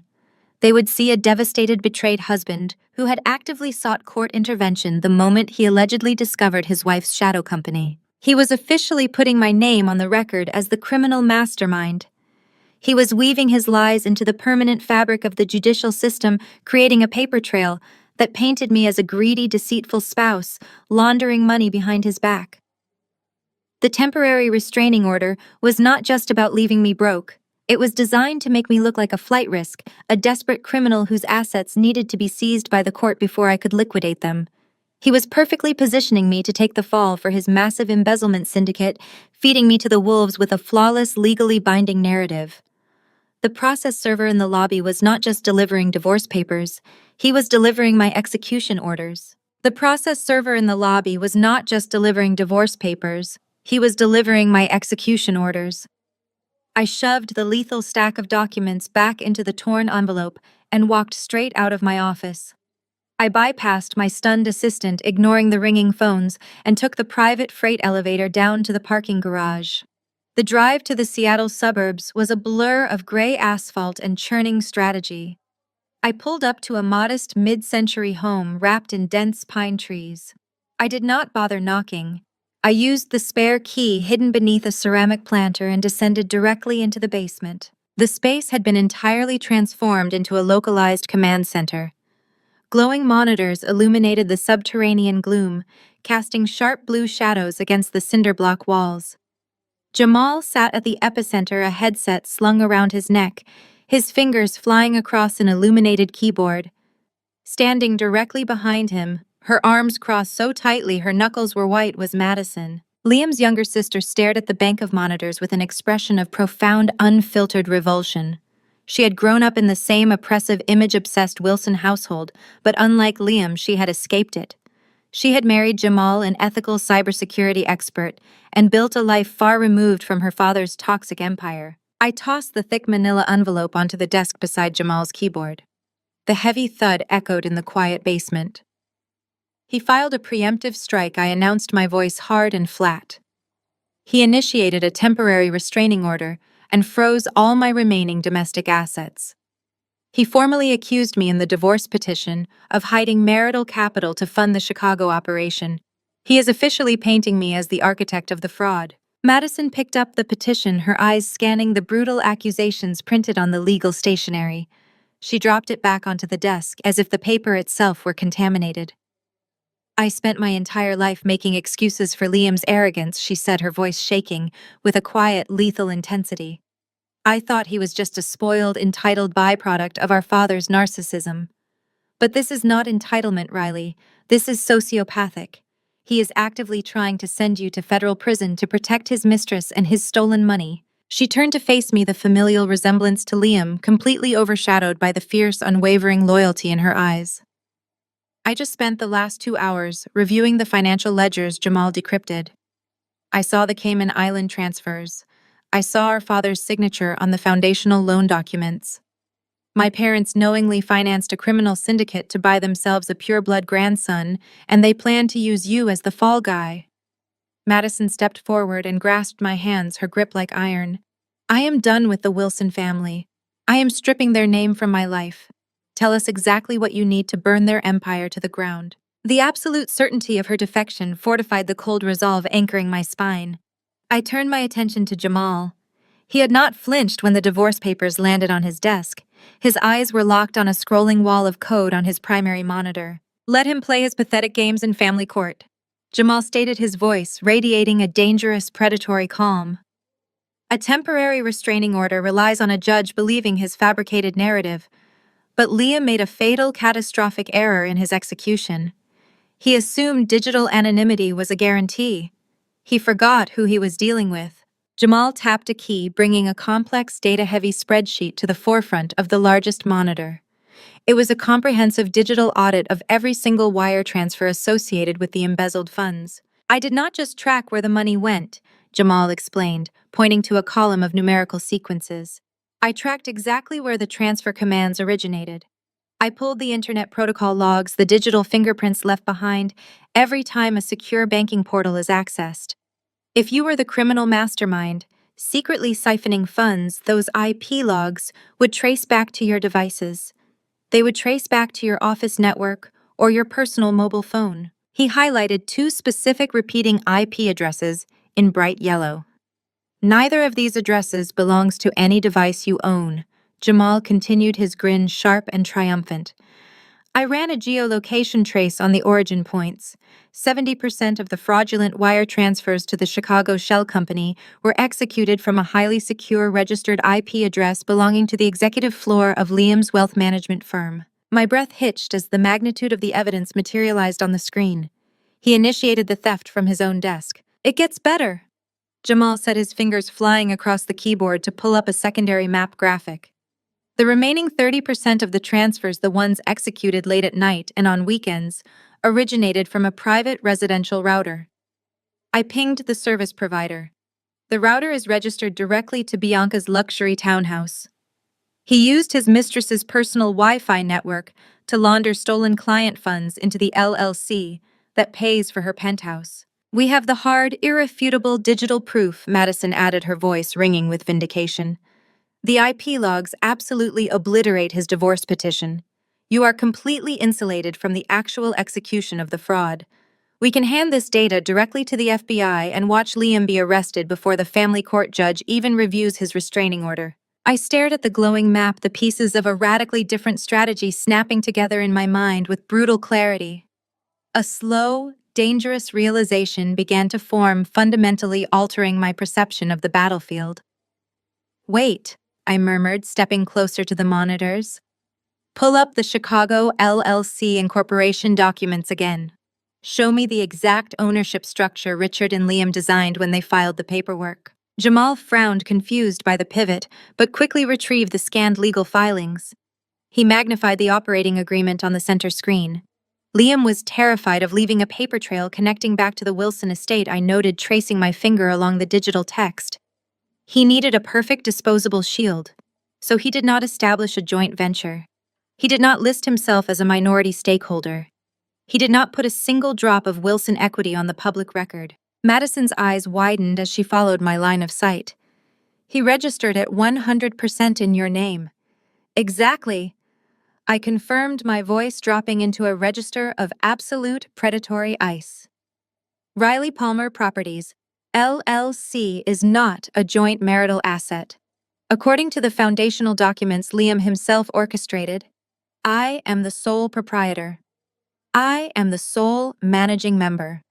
I am the undisputed exclusive legal owner of the entire corporate entity. The sheer magnificent irony of his trap washed over me. Liam had designed the LLC to be a legal slaughterhouse, chaining me to the floor. But in his cowardice, in his desperate attempt to distance himself from the liability, he had accidentally handed me the keys to the kingdom. If Liam wants to swear under penalty of perjury in family court that I am the sole mastermind behind this LLC, then I will gladly embrace the title, I stated, turning to face Jamal and Madison. The freezing of my personal checking accounts does not matter. The temporary restraining order on my domestic business does not matter. I am the undisputed owner of a multi-million-dollar property portfolio in Chicago. Jamal leaned back in his chair, a slow, brilliant smile spreading across his face, as he realized the magnitude of my epiphany. You own the penthouse. I own the penthouse, I confirmed, the cold fury in my veins sharpening into a lethal weapon. Liam thinks he has left me destitute and powerless. He is entirely unaware that he just handed me the legal authority to seize everything he built for his secret family. We are not going to fight a defensive battle in Seattle family court. We are going to Chicago. I am going to legally evict his mistress. Less than 12 hours later, I walked off a red-eye flight at O'Hare International Airport and stepped directly into a waiting black car. The dawn light was just beginning to scrape across the jagged skyline of the windy city, casting long, severe shadows that mirrored my intent. Jamal had spent the entire night meticulously compiling a pristine encrypted digital dossier of the Riley Palmer Properties LLC foundational documents. I possessed the operating agreement, the articles of incorporation, and the federal tax identification numbers. On paper, in the eyes of the United States government and the state of Illinois, I was an undisputed corporate titan. Liam's Seattle family court injunction was a localized civil maneuver. It would eventually cross state lines, but the bureaucratic friction of domestic legal processing bought me a narrow, shrinking window. I had roughly 48 hours before his attorneys could successfully petition an out-of-state judge to freeze the specific assets held within my corporate shell. I directed the driver to a sleek, monolithic skyscraper dominating the Magnificent Mile. I had not chosen a friendly neighborhood residential realtor. I had scheduled an emergency consultation with Vance and Sterling, a notoriously cutthroat commercial real estate brokerage that specialized in aggressive corporate liquidations and hostile asset transfers. Their clientele consisted of hedge funds, vulture capitalists, and massive international developers. They did not deal in emotion or aesthetic staging. They dealt in speed, absolute discretion, and cold, hard liquidity. I rode the private elevator up to the 60th floor, stepping into an office that felt more like a sterile surgical theater than a business environment. The floors were black marble, the walls were sheer glass, and the receptionist did not offer me coffee. I was ushered immediately into the corner suite of Marcus Vance, the firm's senior managing partner. He was a man composed entirely of sharp angles, wearing a bespoke suit that cost more than my first car. He did not smile as I sat across his vast slate desk. He simply steepled his fingers and waited for me to state my business. I placed my encrypted tablet on the slate surface, opened the digital dossier, and slid it toward him. I am the sole managing member and exclusive proprietor of Riley Palmer Properties, LLC. I stated, my voice matching the clinical chill of the room. I currently hold a premium fully furnished penthouse in the Gold Coast district, along with 3 associated luxury vehicle leases and a private aviation fractional ownership share, all cleanly registered under the corporate umbrella. I am initiating an immediate total liquidation of the entire portfolio. Marcus adjusted his silver-rimmed glasses, his eyes scanning the impeccably drafted legal filings Jamal had verified. He scrolled through the property deeds, the tax records, and the unquestionable proof of my unilateral ownership. His posture remained rigid, but a spark of predatory interest ignited behind his lenses. "The Gold Coast penthouse is a prime-tier asset, Ms. Palmer," he noted, his tone analytical and flat. "Standard market protocol dictates a 90-day listing window to maximize yield. A property of this specific caliber requires strategic staging, targeted marketing to high-net-worth individuals, and a carefully managed bidding environment." "I am not interested in standard market protocol," I countered, leaning forward slightly to emphasize my absolute resolve. "I am not interested in maximizing yield, hosting open houses, or entertaining demanding buyers who want to inspect the marble countertops. I require an immediate, clean, unconditional cash transfer. I want the entire portfolio liquidated and the funds securely parked in an escrow account within 24 hours. Marcus stopped scrolling. He looked up, his sharp eyes locking onto mine, instantly assessing the unspoken subtext of my demand. A fire sale of this velocity, requiring 0 contingencies and an immediate cash closing, will carry a massive financial penalty, he warned, testing my threshold. "You are looking at a brutal markdown. Corporate developers and holding companies will only move that fast if the margins are undeniably tilted in their favor." I did not blink. "I do not care about the margins," I replied, my voice steady and completely devoid of sentiment. "I care about the velocity of the transaction. Find me a buyer who can execute a wire transfer today. I will authorize a 40% reduction on the current market appraisal for a sight unseen as his unconditional cash buyout." The sheer aggression of the offer hung in the sterile air. A 40% discount on a multi-million-dollar Gold Coast penthouse was not just a deal, it was a financial slaughter. It was the kind of ruthless, unprecedented leverage that vulture funds dreamed of. Marcus Vance did not ask about my motivations. He did not inquire about a pending divorce or an impending legal injunction. He was a broker who thrived on capitalized desperation, and I was handing him the most lucrative, effortless commission of his fiscal quarter. He tapped the screen of his tablet, his demeanor shifting into hyper-focused execution. "I represent a multinational commercial development conglomerate, actively expanding their luxury holding portfolio in the Midwest." Marcus stated, his fingers already dialing his desktop phone. "They maintain a massive reserve of liquid capital," explicitly. for immediate off-market acquisitions of distressed or aggressively discounted assets. If the paperwork is as pristine as you claim, they will absorb the entire LLC portfolio by the close of business today. Do it, I commanded. The next 4 hours were a masterclass in high-speed corporate warfare. I sat in a private conference room consuming nothing but black coffee and adrenaline. Marcus's legal team descended upon the documents like a swarm of locusts. They subjected the LLC to a rapid, brutal due diligence audit, hunting for any hidden liens, outstanding tax liabilities, or encumbrances. They found absolutely nothing. Liam and Richard had been so obsessed with creating a flawless, untraceable shell company to frame me that they had inadvertently engineered a perfectly clean, highly liquid asset portfolio. Their meticulous criminal architecture was now facilitating my vengeance. By early afternoon, Marcus re-entered the conference room holding a stack of expedited transfer deeds and corporate sale agreements. The multinational developer had taken the bait. The allure of a 40% discount on prime Chicago real estate was too intoxicating to pass up. They had completely bypassed the physical inspection, relying entirely on the verified appraisals and the unquestionable legality of my ownership. I picked up a heavy silver pen and began systematically signing the documents. With every stroke of ink, I was dismantling the luxurious secret life Liam had constructed for his mistress. I signed away the deed to the penthouse. I signed away the leases to the designer cars. I signed away the fractional jet ownership.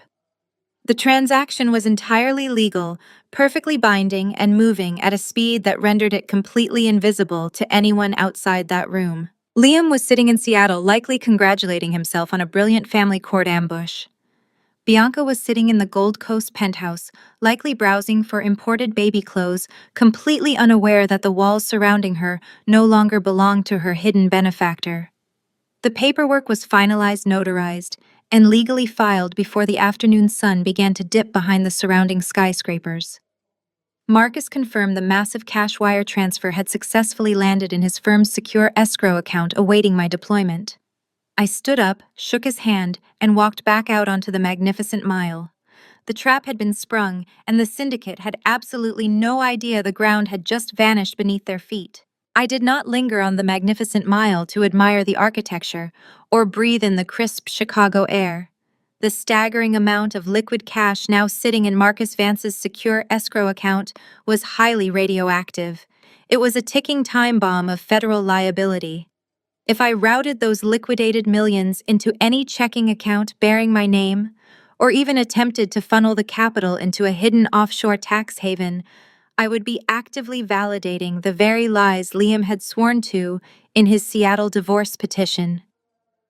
I would instantly transform from a framed innocent victim into a willing complicit beneficiary of a massive corporate embezzlement syndicate. Taking the money for personal use would be a fatal amateur tactical error. I needed to completely destroy the capital, not steal it. I hailed a passing cab, sliding into the back seat and instructing the driver to take me directly to the regional headquarters of the primary Federal Reserve Bank. I needed an institution with the absolute highest level of clearance, a place where multi-million-dollar wire transfers were handled with localized federal authority and subjected to immediate government oversight. The interior of the Federal Bank was vastly different from the aggressive, glass-walled, predatory energy of the commercial brokerage firm. It was hushed, cavernous, and steeped in a heavy bureaucratic gravity. I bypassed the standard commercial teller lines and presented my credentials to a security director, requesting immediate access to a senior wire transfer desk. I was escorted through a set of heavy mahogany doors into a secure windowless suite.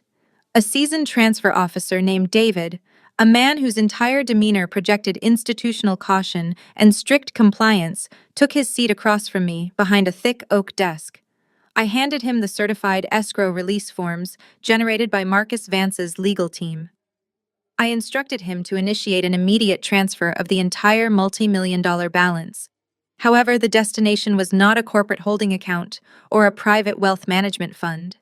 I reached into my leather tote and extracted a pristine, pre-drafted legal charter I had meticulously compiled on my flight from Seattle. In my capacity as a senior public relations executive, I did not just manage corporate scandals.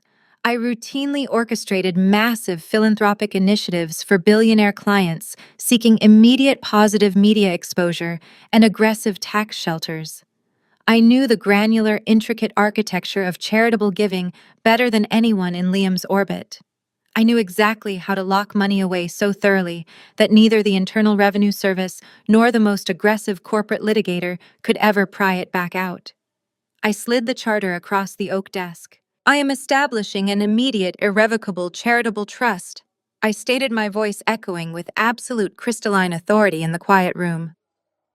I want 100% of the liquidated funds from the escrow account wired directly into the primary endowment of the National Coalition Against Financial Abuse. David adjusted his reading glasses, his eyes scanning the dense legal structure of the charter.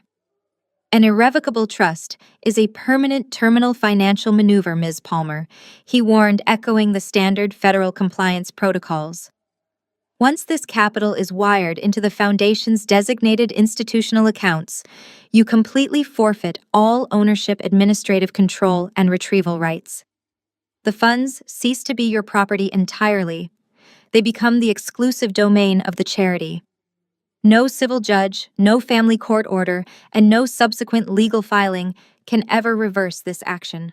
That is precisely the objective, David, I replied, maintaining unblinking eye contact. Execute the wire. The tension in the room thickened as David turned to his encrypted terminal. The rhythmic, heavy striking of his keyboard felt like a countdown. He navigated the federal transfer protocols, entering the massive seven-figure sum. He inputted the verified routing numbers for the national charity. The capital would be used to hire forensic accountants, retain aggressive litigators, and provide emergency housing for women whose husbands had attempted to financially suffocate them. I was turning the syndicate's dirty money into a weapon designed to hunt men exactly like Richard and Liam. The screen prompted a final multi-factor authorization. David turned the monitor slightly toward me, presenting a biometric scanner and a digital signature pad. I pressed my thumb against the glowing green glass of the scanner. The machine chirped, authenticating my identity as the sole proprietor of Riley Palmer Properties, LLC. I picked up the digital stylus and signed my name. With that single sweeping motion of my hand, I legally annihilated the Wilson family's secret fortune. David hit the final execution key. A confirmation receipt hummed out of the laser printer on the credenza. It was done. The money was gone. It was a flawless, untraceable, legally impenetrable checkmate. Liam could scream to the Seattle family court judge until his lungs gave out. He could demand emergency injunctions, asset freezes, and forensic audits. But the judge would find absolutely nothing to freeze. The marital funds Liam had systematically stolen from his elite clients, the millions he had meticulously laundered through his father's Cayman Island accounts, the massive fortune they had used to purchase Bianca's silence and secure their precious pureblood heir, had all evaporated into thin air. The profound poetic irony of the maneuver settled deep into my bones. Liam had weaponized my identity to build a criminal empire, so I used that exact identity to permanently dismantle it. By officially filing for divorce and accusing me of financial crimes in Washington state, he had formally and legally distanced himself from the Chicago LLC. He could not step forward now and claim the transferred money belonged to him without simultaneously confessing to federal wire fraud and massive corporate embezzlement. He was entirely trapped by his own fabricated narrative. Bianca's luxury nest egg was permanently destroyed. She was currently sitting in a penthouse that was no longer hers, completely unaware that she was effectively a squatter in a commercial property owned by a ruthless multinational development conglomerate that specialized in aggressive evictions.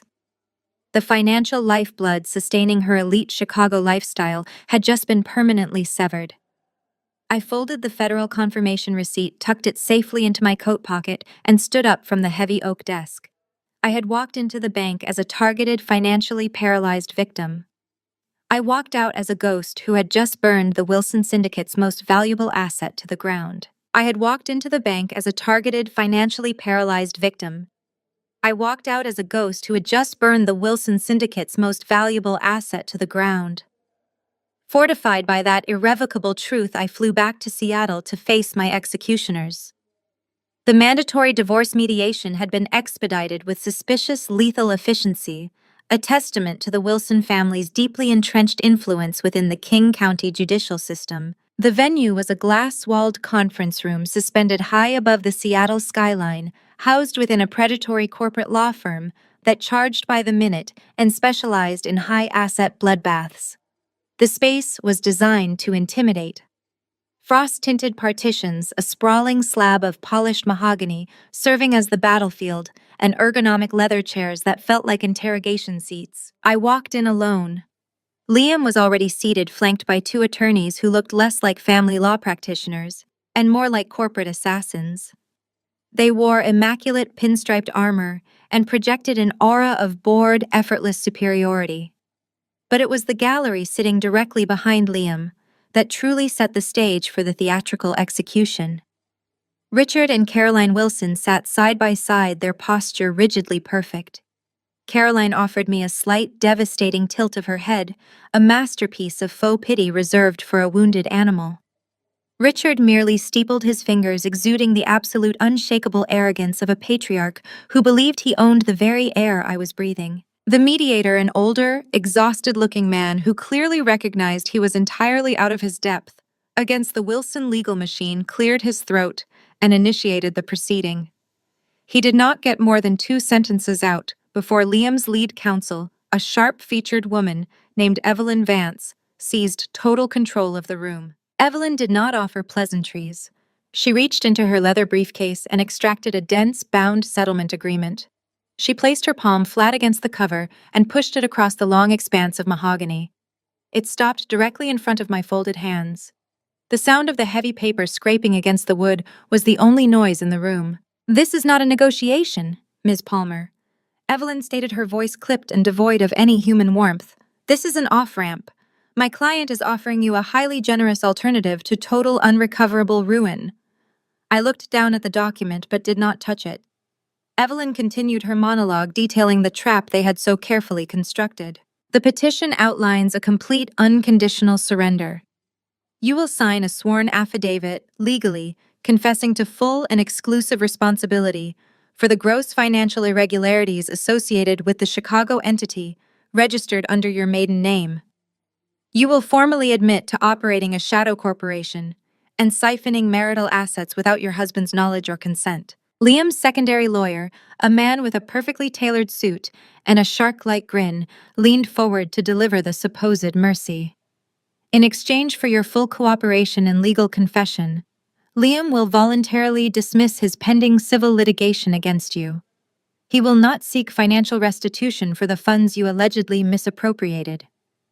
Furthermore, out of respect for your shared history, he is willing to authorize a one-time lump sum alimony payment of $10,000 to assist you in relocating and securing basic employment." I kept my eyes fixed on Evelyn, my face completely impassive. $10,000. It was a calculated, insulting number designed to emphasize my absolute powerlessness. They were offering me pennies to legally shield a multi-million-dollar embezzlement syndicate. Liam finally spoke, his voice dripping with fabricated sorrow that made my skin crawl. "Riley, please just sign the paperwork. I do not want to see you destroyed. I do not want to watch federal prosecutors tear your life apart. But my hands are tied. If you fight this, my legal team will be forced to hand their findings over to the Federal Bureau of Investigation. You will be facing federal prison for wire fraud and money laundering. Sign the confession, take the settlement, and walk away before this gets worse." Behind him, Richard let out a heavy, disappointed sigh, shaking his head as if mourning the tragic downfall of a wayward daughter. Caroline dabbed at the corner of her dry eye with a pressed linen handkerchief. The coordinated psychological warfare was stunning. They were attempting to crush my spirit to induce a state of blind panic that would force me to grab the pen and sign my life away just to escape the immediate terror of their threats. I did not break. I did not defend myself. I did not yell, cry, or attempt to explain that I knew about Bianca, the secret child, or the Cayman Island accounts. I employed the most terrifying weapon in any crisis communicator's arsenal: absolute suffocating silence. I sat perfectly still, my hands resting loosely on the table, my breathing slow and measured. I looked at Evelyn, then at her partner, then directly into Liam's eyes. The silence stretched into a full minute. A minute in a hostile corporate boardroom feels like an eternity. Evelyn tapped her pen against her legal pad, the first crack in her icy facade. Liam swallowed hard, his Adam's apple bobbing above his silk tie. He was expecting hysterical denial. He was expecting me to beg. My total lack of reaction was a variable his high-priced legal team had not coded into their algorithm. Richard's smug expression faltered for a fraction of a second, his heavy brows drawing together in suspicion. They wanted me to break. They needed me to break. They required my signature to insulate their criminal enterprise from federal scrutiny. But as I sat in that glass-walled room completely surrounded by predators, I felt nothing but a cold, radiant calm. Let them bask in their false victory. Let them flex their expensive legal muscle and threaten me with an illusion of power. They had no idea that the very asset they were trying to protect, the Chicago penthouse, and the millions of dollars tied to it, had already been reduced to ash. They were holding a gun to my head, entirely unaware that I had already emptied the chamber. The silence stretched on thick and unbroken as I simply stared at the man I had married, waiting for the exact right moment to watch his empire fall. The thick silence was abruptly shattered by the heavy glass doors of the conference room swinging wide open. The sharp rhythmic click of stilettos against the polished hardwood floor announced the arrival of the final participant in this orchestrated theater of cruelty. I did not have to turn my head to know who had just crossed the threshold. She stepped into the room looking as though she had just walked off a high-fashion runway, exuding an air of triumphant entitlement. Bianca wore a tailored cream-colored sheath dress that perfectly accentuated her figure. Resting casually on the crook of her arm was a limited edition Hermes Birkin bag, a status symbol that demanded a multi-year waitlist and a six-figure price tag. But it was her left hand that drew the most immediate attention.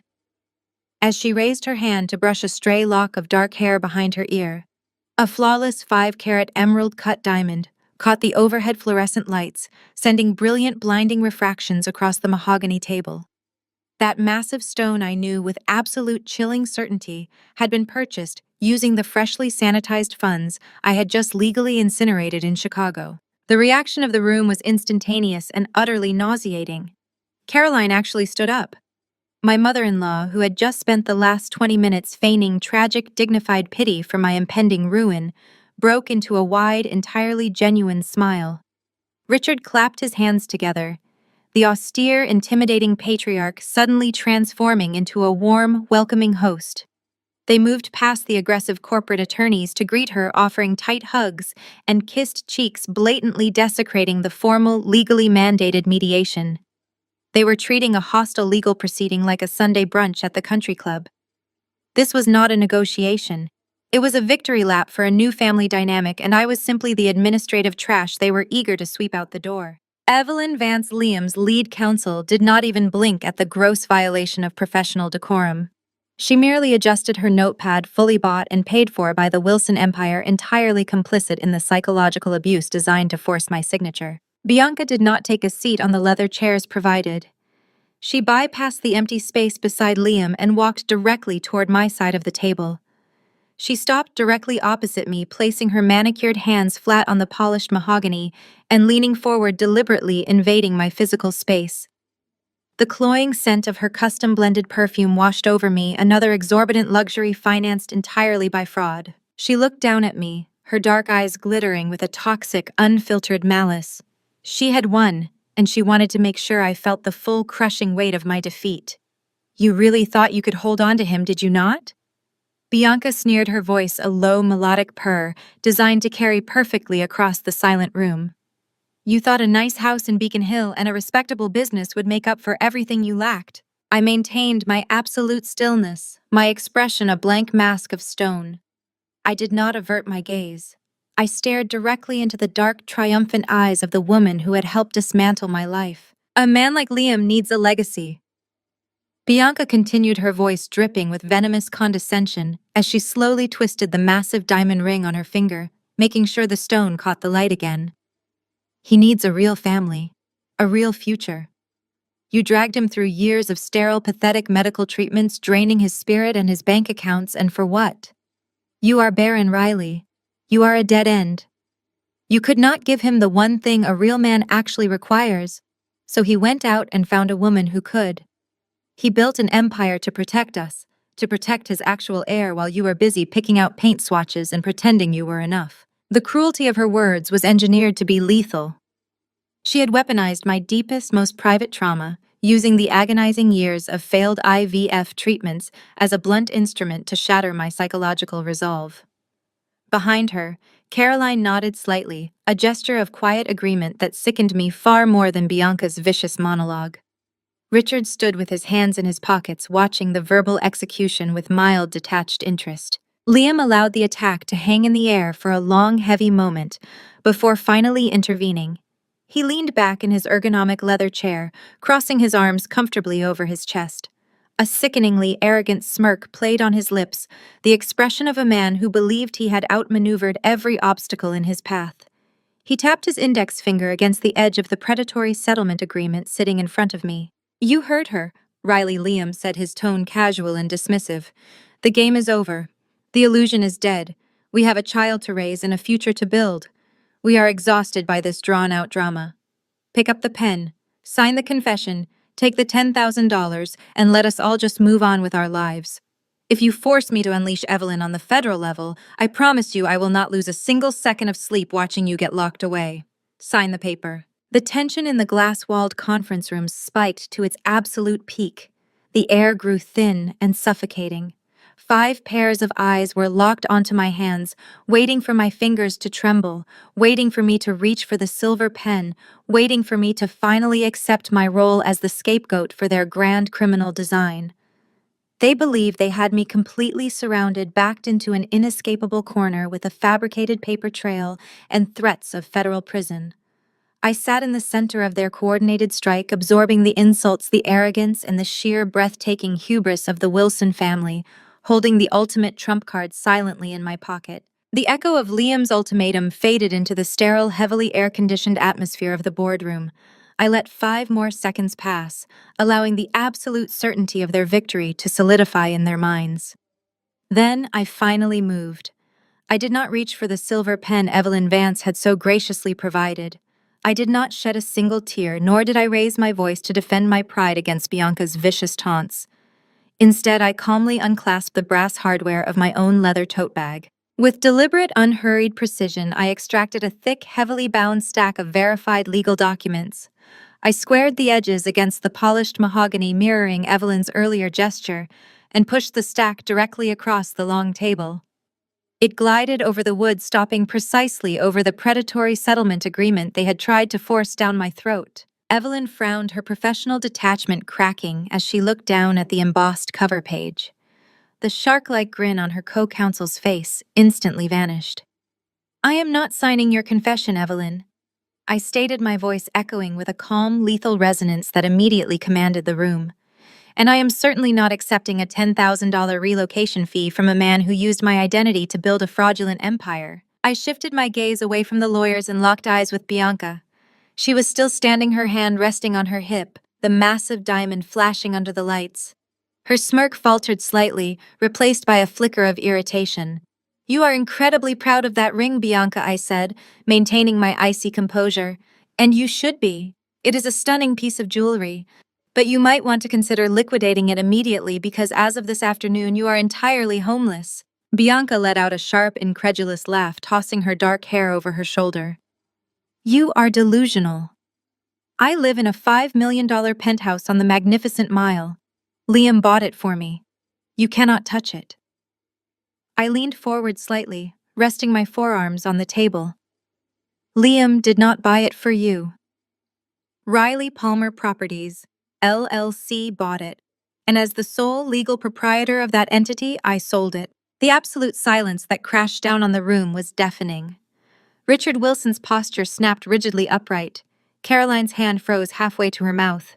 Liam blinked, his arrogant smirk melting into an expression of profound, uncomprehending shock. I turned my attention to Evelyn, gesturing toward the stack of documents she was currently staring at. "You will find the verified notarized bills of sale right there, counselor." 3 days ago, the magnificent Mile penthouse was sold in an expedited off-market transaction to a multinational corporate development conglomerate. The funds have fully cleared, the deed has been legally transferred, and the entity known as Riley Palmer Properties, LLC, no longer holds a single real estate asset in the city of Chicago. I looked back at Bianca, whose face was rapidly draining of color. The corporate buyers took immediate possession of the property at 8 o'clock this morning. They operate with ruthless efficiency. The biometric scanners have been wiped. The digital security locks have been completely changed. You can no longer access the private elevator and your key cards are entirely useless. Bianca's mouth opened, but no sound came out. She looked frantically at Liam, then back at me. My things. She finally gasped, her voice trembling with rising panic. My clothes, my bags, my entire life is in that apartment. I smiled, a thin, razor-sharp expression devoid of any warmth. As part of the expedited closing agreement, the developers required a completely vacant unit. I hired a professional liquidation and packing service. Every designer gown, every Birkin bag, and every piece of custom furniture you selected has been boxed up and transported to a climate-controlled storage facility in the industrial district. The first month's rent is paid. After that, you are on your own. You will find the storage locker number and the access code on page 4 of the documents. No! Bianca screamed, the sound tearing through the sophisticated quiet of the law firm. No! Liam, do something. She is lying. Tell them she is lying. Bianca slammed her hands against the table, her carefully constructed facade of high society elegance completely shattering. She was hyperventilating, her eyes wide with terror, as she realized the luxurious nest egg she had banked her entire future on had simply evaporated. She grabbed Liam's arm, shaking him. Fix it. Call the building manager. Call security. You promised me that house. Liam was not looking at her. He was staring at the documents in front of his lawyers, his face the color of wet ash. He lunged forward, snatching the papers from Evelyn's hands and frantically flipping through the heavy pages. His eyes scanned the legal jargon, the signatures, the bank routing verifications, and the final undeniable proof of the sale. He dropped the packet onto the table as if it were burning his fingers. The realization hit him with the force of a freight train. He slowly raised his head, his eyes locking onto mine with a look of pure, unadulterated terror. The money, Liam croaked, his voice cracking, completely devoid of the slick, arrogant polish he had wielded just moments before. The sale price. It was listed at just under $4 million. Where is the capital, Riley? Where are the liquidated funds? Chaos instantly swallowed the room. Richard Wilson slammed his fist down onto the mahogany surface, the sound echoing like a gunshot. His face was purple with rage, his patriarch persona completely breaking down. Evelyn Vance began shouting at her co-counsel, demanding to know how a multi-million-dollar property transfer had bypassed their asset freezes. Caroline was desperately trying to pull a hysterical Bianca away from Liam, but the mistress was inconsolable, shrieking about her ruined life and her stolen belongings. Liam ignored the screaming women. He leaned across the table, his eyes wide and manic, a vein throbbing dangerously in his neck. He looked like a man watching his executioner lower the blade. "Where is the money, Riley?" he roared, his voice echoing violently against the glass walls. "That was my money. Those were my client's funds. If you took that capital, I will destroy you. I will bury you. Tell me where you transferred the millions." Evelyn Vance immediately grabbed Liam's arm, her face pale with professional horror. "Liam, stop talking right now," she hissed, her legal instincts kicking in, as she realized her client had just implicitly admitted to funneling stolen client funds through a contested marital asset in front of opposing counsel. But Liam was completely untethered from reality. He shoved his lawyer's hand away, leaning so far over the mahogany table that his expensive tie dragged across the scattered documents. "You cannot hide a $4 million wire transfer," he screamed, spit flying from his lips. "I have the best forensic accountants in the state. I have the King County judges in my pocket. I will freeze every single bank account you possess.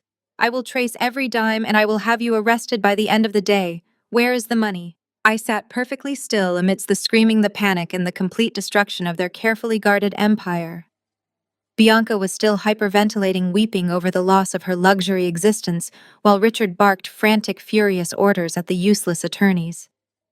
I watched the man who had tried to frame me for federal crimes lose his absolute mind, knowing that the final piece of my counterstrike was about to bury him forever. The echo of Liam screaming for his money bounced off the acoustic ceiling tiles. He pulled his phone from his breast pocket, his fingers shaking so violently he nearly dropped the device onto the mahogany table. He aimed a trembling finger directly at my face, his composure entirely shattered. "I am calling the police!" He snarled, his eyes bloodshot and wild. "I am calling the Seattle Police Department, and then I am calling the local FBI field office. You are a thief. You stole $4 million of my money, and you are going to spend the rest of your pathetic life rotting in a federal penitentiary." I did not flinch. I let a slow, genuine smile spread across my face. It was the first time I had smiled since discovering the secret life he had built behind my back. The expression clearly unsettled him, causing his thumb to hover frozen over the keypad of his phone. I reached into the inner pocket of my leather tote bag and extracted a single crisp sheet of paper. I did not hand it to Liam. He was entirely too erratic, operating purely on blind panic. Instead, I slid the document directly across the table to Evelyn Vance. She was the only person on their side of the table who possessed the legal acumen to truly comprehend the absolute finality of what I had done. "Call them Liam," I encouraged, my voice soft, but carrying a deadly edge. "Dial the numbers. Bring the federal authorities directly into this room. But before you invite the FBI to audit your finances, you might want to let your lead counsel explain exactly what you will be confessing to." Evelyn picked up the paper. It was the official stamped confirmation receipt from the Federal Reserve Bank in Chicago. I watched the color rapidly drain from her sharp features. Her professional, intimidating posture collapsed entirely. She lowered the paper, her eyes wide, as she looked at me, not with superiority, but with profound, unadulterated horror. "What is it?" Richard demanded, his voice thick with rage, sensing the catastrophic shift in the room's power dynamic. "Evelyn, what does that paper say?" Evelyn swallowed hard, ignoring the patriarch. She turned to Liam, her voice barely a whisper. "Liam, you cannot call the police." "What are you talking about?" Liam shouted, slamming his hand against the table. "She stole my capital. She liquidated my property." "It was not your property," Evelyn stated, the brutal legal reality crushing the life out of her words. "You structured Riley Palmer Properties, LLC, specifically to shield yourself from liability. You explicitly named her as the sole autonomous managing member of the corporation. She possessed full, unchecked fiduciary authority over every single asset within that portfolio. You gave her the legal right to buy, manage, and sell that real estate without requiring your consent. She did not steal anything. She legally liquidated an asset that belonged entirely to her company." Liam stared at his lawyer as if she had suddenly started speaking a foreign language. "But the money," he gasped. "The $4 million. Where did she put it? Freeze her accounts." Evelyn closed her eyes for a brief second, visibly resigning herself to the total destruction of her client's case. "We cannot freeze anything," she replied, pushing the confirmation receipt toward him. "There are no accounts to freeze. She did not transfer the funds to herself. She established an immediate, irrevocable charitable trust. The entire multi-million-dollar balance was wired directly into the primary federal endowment of the National Coalition Against Financial Abuse." A collective gasp sucked the remaining oxygen out of the room. Caroline slumped back into her chair, pressing a hand against her chest as if she were suffering a cardiac event. Bianca stopped her hysterical sobbing, her jaw dropping open in stunned silence. "An irrevocable trust," Evelyn continued, her voice devoid of any hope, "is a permanent terminal transfer of wealth. The money ceases to be private property. It belongs exclusively to the charity now. It is locked behind federal compliance protocols and aggressive philanthropic tax shelters. There is no judge, no court order, and no civil lawsuit on earth that can reverse that wire transfer. The capital is gone, Liam. It is completely, permanently gone." The profound magnitude of the checkmate finally crashed down on Liam's shoulders. His legs gave out. He collapsed backward into his ergonomic chair, staring blankly at the acoustic ceiling tiles. The arrogant, untouchable corporate lawyer had been entirely dismantled by his own fraudulent architecture. He had orchestrated the LLC in my name to frame me for embezzlement, keeping his own fingerprints completely off the illicit funds. I had simply stepped into the very role he created for me. By legally defining me as the sole owner, he gave me the absolute right to burn his secret empire to the ground. If he went to the police now to claim the money was actually his, he would have to explain how millions of dollars of his elite client's capital ended up in a Chicago real estate venture he had previously sworn under oath he knew nothing about. He would be handing the FBI a neatly wrapped confession to massive corporate embezzlement. The reality of his situation was absolute and terrifying.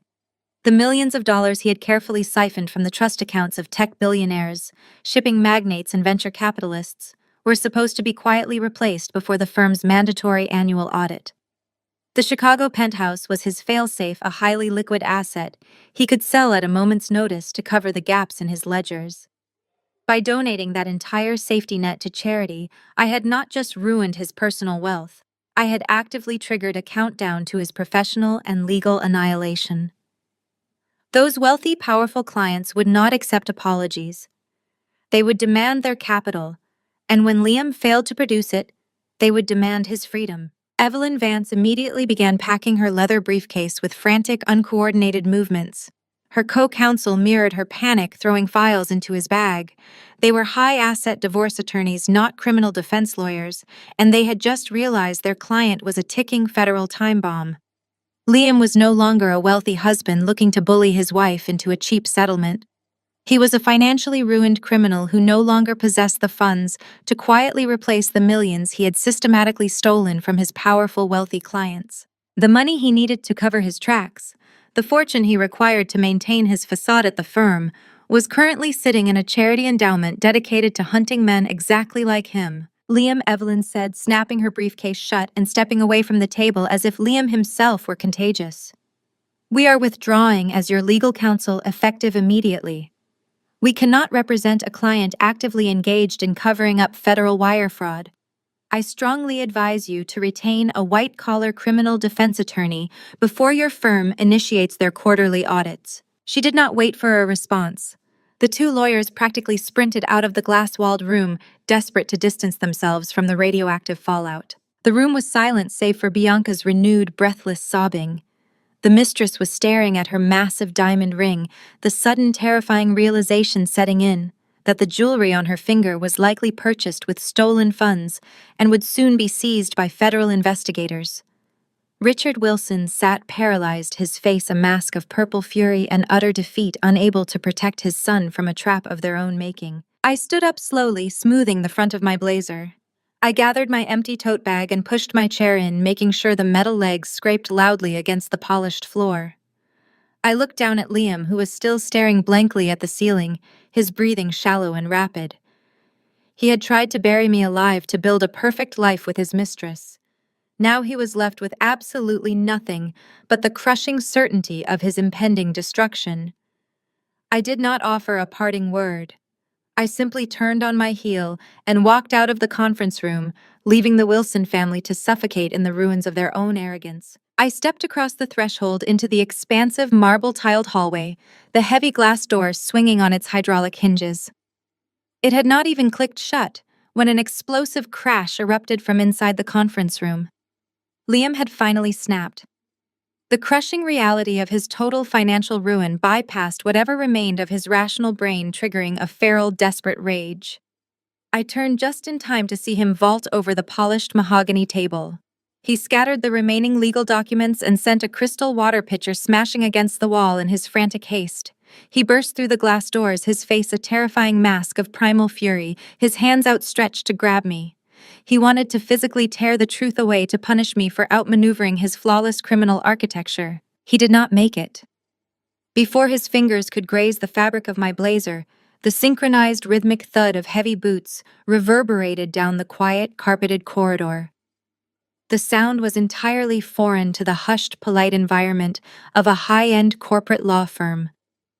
A solid wall of navy windbreakers, bearing bold yellow block letters, materialized from the private elevator banks. FBI, SEC.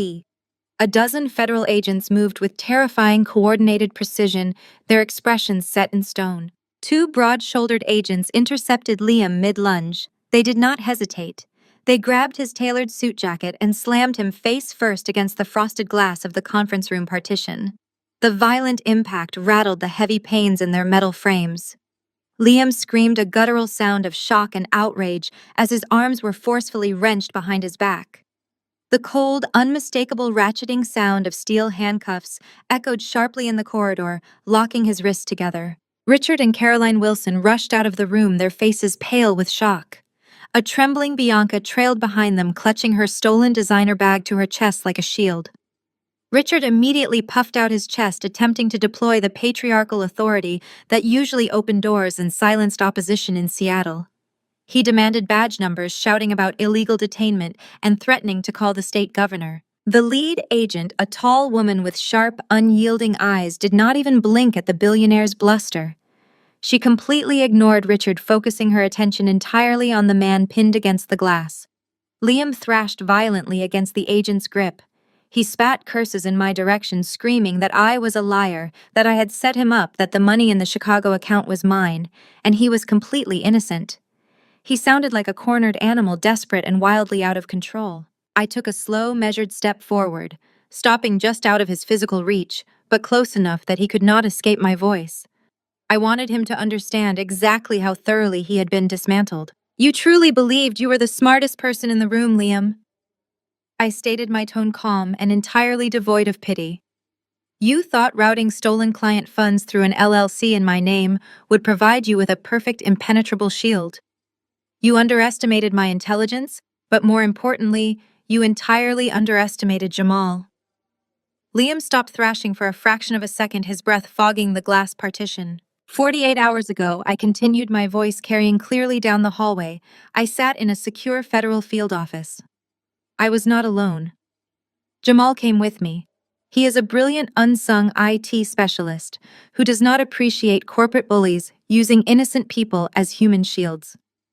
I handed the lead agent a physical encrypted hard drive containing irrefutable time-stamped IP logs.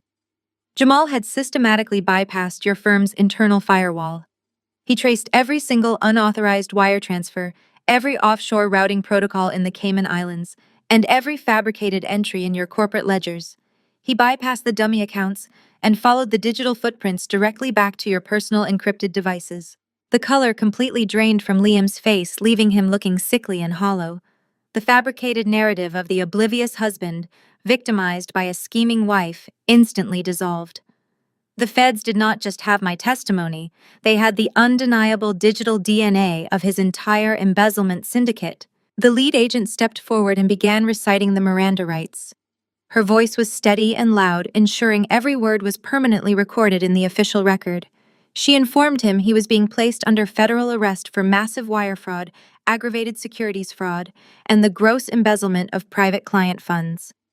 The list of federal charges read like a terminal diagnosis for a man who had built his entire identity on the illusion of elite, untouchable wealth and prestige. This was the ultimate devastating consequence of his hubris.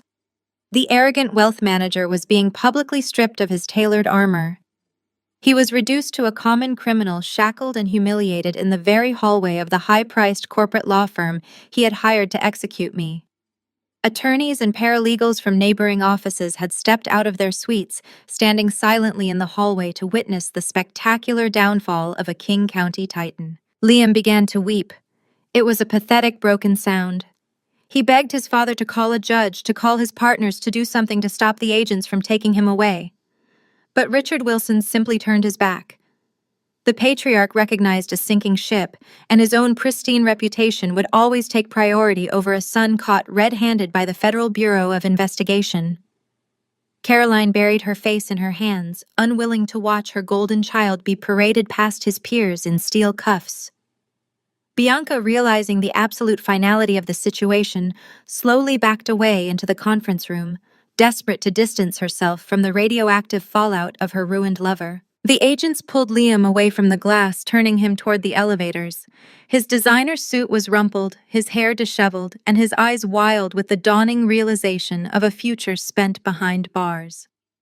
I stood my ground, watching him take his first steps toward total ruin. I had walked into this building bracing for an execution, but I was leaving it as the architect of absolute justice. The syndicate was dead, the money was gone, and Liam Wilson was finally paying the price for the life he had stolen. I paused just beyond the threshold of the glass-walled boardroom, the heavy silence of the corridor contrasting sharply with the utter destruction I had left in my wake. I could not deny myself the profound, hard-earned satisfaction of witnessing the final absolute collapse of the Wilson dynasty.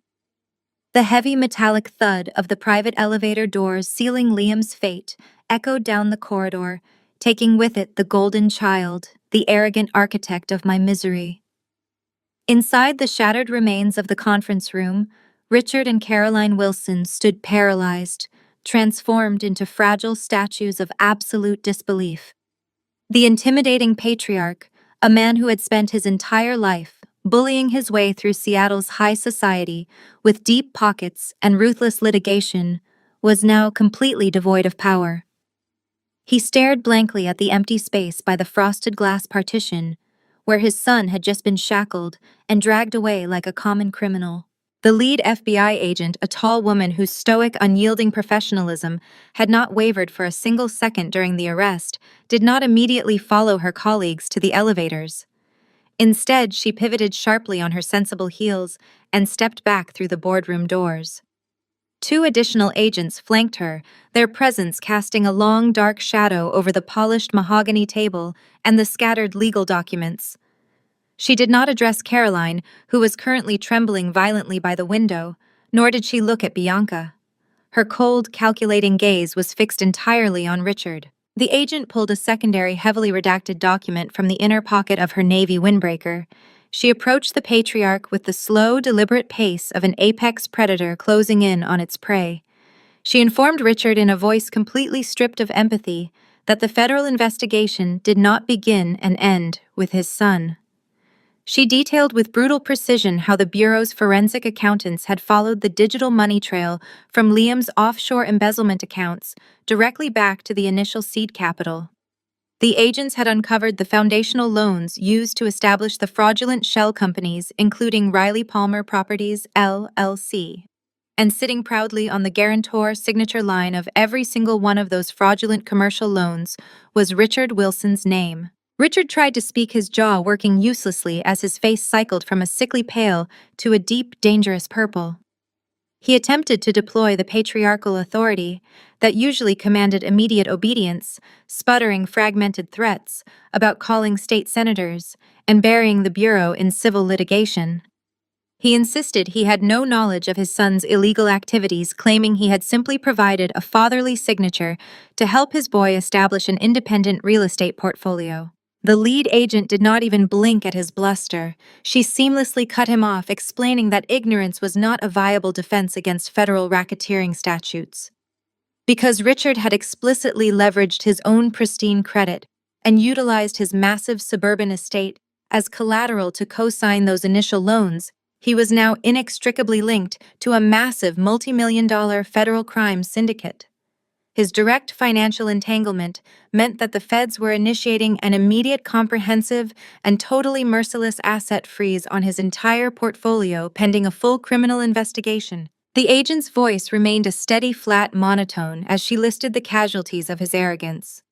The sprawling, heavily guarded estate in Bellevue was now officially classified as evidence. The offshore retirement accounts he had spent 40 ruthless years building were locked.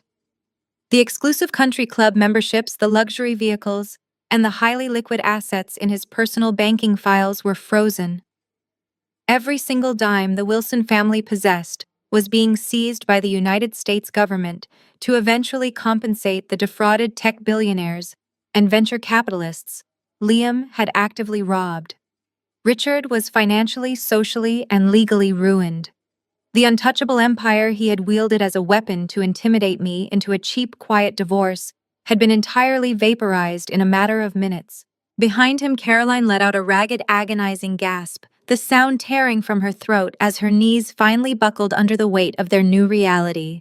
She collapsed heavily into one of the plush leather chairs, her manicured hands gripping her perfectly styled hair, completely ruining the expensive blowout she had gotten specifically for my execution.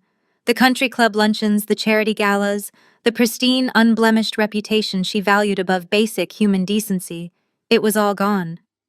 They would instantly become the ultimate pariahs of their social circle, broke and disgraced, facing the very real possibility of federal indictments themselves for complicity in the wire fraud. She buried her face in her arms, sobbing uncontrollably as the elite world she worshipped burned to the ground around her. And then there was Bianca, the mistress who had paraded into this room dripping with stolen wealth, radiating an aura of triumphant entitlement, was now backed against the far wall of the conference room. Her chest was heaving as she processed the absolute devastation unfolding in front of her. Her survival instincts, honed by years of transactional relationships and ruthless social climbing, kicked in with breathtaking predatory speed. The $5 million penthouse on the magnificent mile she thought she owned was already gone. The endless supply of designer luxuries had been abruptly cut off. Her so-called billionaire partner was currently sitting in the back of a federal transport vehicle, facing decades in a maximum security penitentiary. She did not rush forward to comfort a weeping Caroline. She did not offer to help a hyperventilating Richard secure a white-collar defense attorney. Instead, Bianca looked at the ruined Wilson family with an expression of pure, unadulterated revulsion. It was the exact same toxic, unfiltered malice she had directed at me just half an hour earlier. She realized instantly that Liam was no longer a golden ticket. He was a sinking anchor, and his parents were actively drowning with him. She raised her left hand, her fingers trembling slightly as she stared at the massive, flawless 5-carat emerald-cut diamond ring Liam had placed on her finger. With a swift, incredibly practiced motion, she slid the ring past her knuckle. She did not leave it on the mahogany table as a dramatic gesture of returning stolen property. Instead, she unclasped the brass hardware of her limited-edition Hermes Birkin bag, dropped the multi-million-dollar piece of federal evidence into the silk-lined interior, and snapped it securely shut. It was a highly calculated, desperate act of criminal preservation. Without uttering a single word of sympathy, farewell, or apology, Bianca turned on her heel and bolted. She literally ran out of the conference room, her sharp stilettos clicking frantically against the hardwood floor in a desperate sprint for survival. She blew past me in the hallway, her dark eyes fixed blindly ahead, completely abandoning Liam and his parents without a second glance. She was fleeing the wreckage, desperate to salvage whatever stolen scraps she could carry before the federal authorities inevitably traced the jewelry and designer bags directly to her doorstep. I watched her disappear down the corridor, hitting the heavy door of the stairwell exit with a loud thud rather than waiting for the elevator. The Wilson family had brought her into my life to replace me, weaponizing her to act as the ultimate humiliating insult. In the end, she treated them exactly as they had treated me, as entirely disposable commodities, the second they lost their value. I looked back into the boardroom one last time. Richard was gripping the edge of the table, his knuckles bone-white, his chest heaving with panicked breaths as the agent continued reading the terms of his total asset seizure. The theater of cruelty they had meticulously orchestrated to destroy me had ultimately become their own inescapable tomb. I turned my back on the wreckage, the heavy glass doors of the firm closing behind me, stepping out into the cold, crisp air of the city as a completely free woman. The roar of downtown Seattle traffic washed over me, a beautiful, chaotic symphony that instantly drowned out the suffocating memory of the boardroom. The crisp afternoon wind caught my hair, carrying the sharp scent of Puget Sound and roasting coffee from a nearby street vendor. For the past decade, I had walked these same city blocks, weighed down by the invisible chains of the Wilson family's expectations. I had shrunk myself to fit into their meticulously curated mold of a compliant, unproblematic wife. Now, with every confident step my boots took against the concrete pavement, those chains shattered into dust. I was no longer a pawn in Liam's fraudulent game, nor was I the scapegoat for his crimes. I was the architect of my own liberation. I navigated through the bustling crowds of corporate professionals and tourists, moving with a lightness I had not experienced since my early 20s. The sheer adrenaline of the afternoon's execution still pulsed through my veins, but it was quickly settling into a profound, unshakable peace. A block away, parked near the corner of 4th Avenue, my sleek black sedan sat idling. Leaning against the hood, holding 2 steaming cups of coffee, was Madison. Standing next to her, tapping away on a highly modified tablet, was Jamal, my true family. the people who had chosen to stand beside me when the Empire tried to bury me alive. Jamal looked up from his screen as I approached. He did not say a word, but the slow, widening grin spreading across his face communicated everything. He tapped the back of his tablet once, a silent tribute to the digital devastation he had just unleashed upon Liam's offshore accounts. Madison pushed off the car hood and handed me a cup of coffee, her eyes scanning my face for any lingering traces of trauma. Finding none, her expression melted into one of fierce protective pride. We did not need to exchange dramatic speeches or jump up and down in the street. The quiet solidarity of the moment was far more powerful. We had faced down a billionaire dynasty and completely dismantled it using nothing but their own arrogance and a few lines of flawless code. As I took my first sip of the bitter, scalding coffee, my phone began to vibrate violently inside my leather tote bag. The rhythmic buzzing was frantic, desperate, and relentless. I pulled the device out and stared at the illuminated screen. The caller ID flashed Caroline's name, accompanied by a string of 15 missed calls and 7 pending voicemails, all deposited within the last 5 minutes. Madison raised an eyebrow, silently asking the question. I pressed the speaker icon on the most recent voicemail, allowing the audio to play into the open air of the city street. The impeccably poised elitist matriarch of the Wilson family was entirely gone. In her place was a weeping, terrified woman. Her voice cracked and hitched as she begged me to answer the phone. She pleaded for me to tell the federal agents it was all a misunderstanding, to release their family estate, to show mercy, because she had always loved me like a real daughter. It was a pathetic, sickening display of manipulation from a woman who had just an hour prior smiled at the prospect of me going to federal prison. I did not feel a single ounce of pity. I felt absolutely nothing for her. With a firm, decisive motion, I held down the power button. The screen went completely black, silencing Caroline's hysterical pleas mid-sentence. I popped the back cover off the device, extracted the SIM card that tethered me to the Wilson family network, and dropped it directly into a nearby municipal trash can. I was cutting the dead weight loose permanently. There would be no negotiations, no desperate apologies accepted, and no second chances. That chapter of my existence was officially closed. I unlocked the car and slid into the driver's seat. The plush leather interior felt like a sanctuary.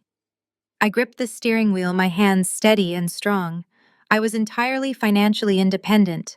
While Liam had been busy funneling stolen millions into real estate to protect his mistress, I had been quietly, legitimately building my public relations firm.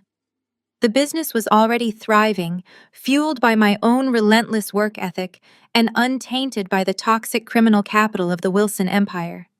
I had a clear horizon ahead of me, completely free of Liam's gaslighting, Caroline's condescension, and Richard's tyrannical control.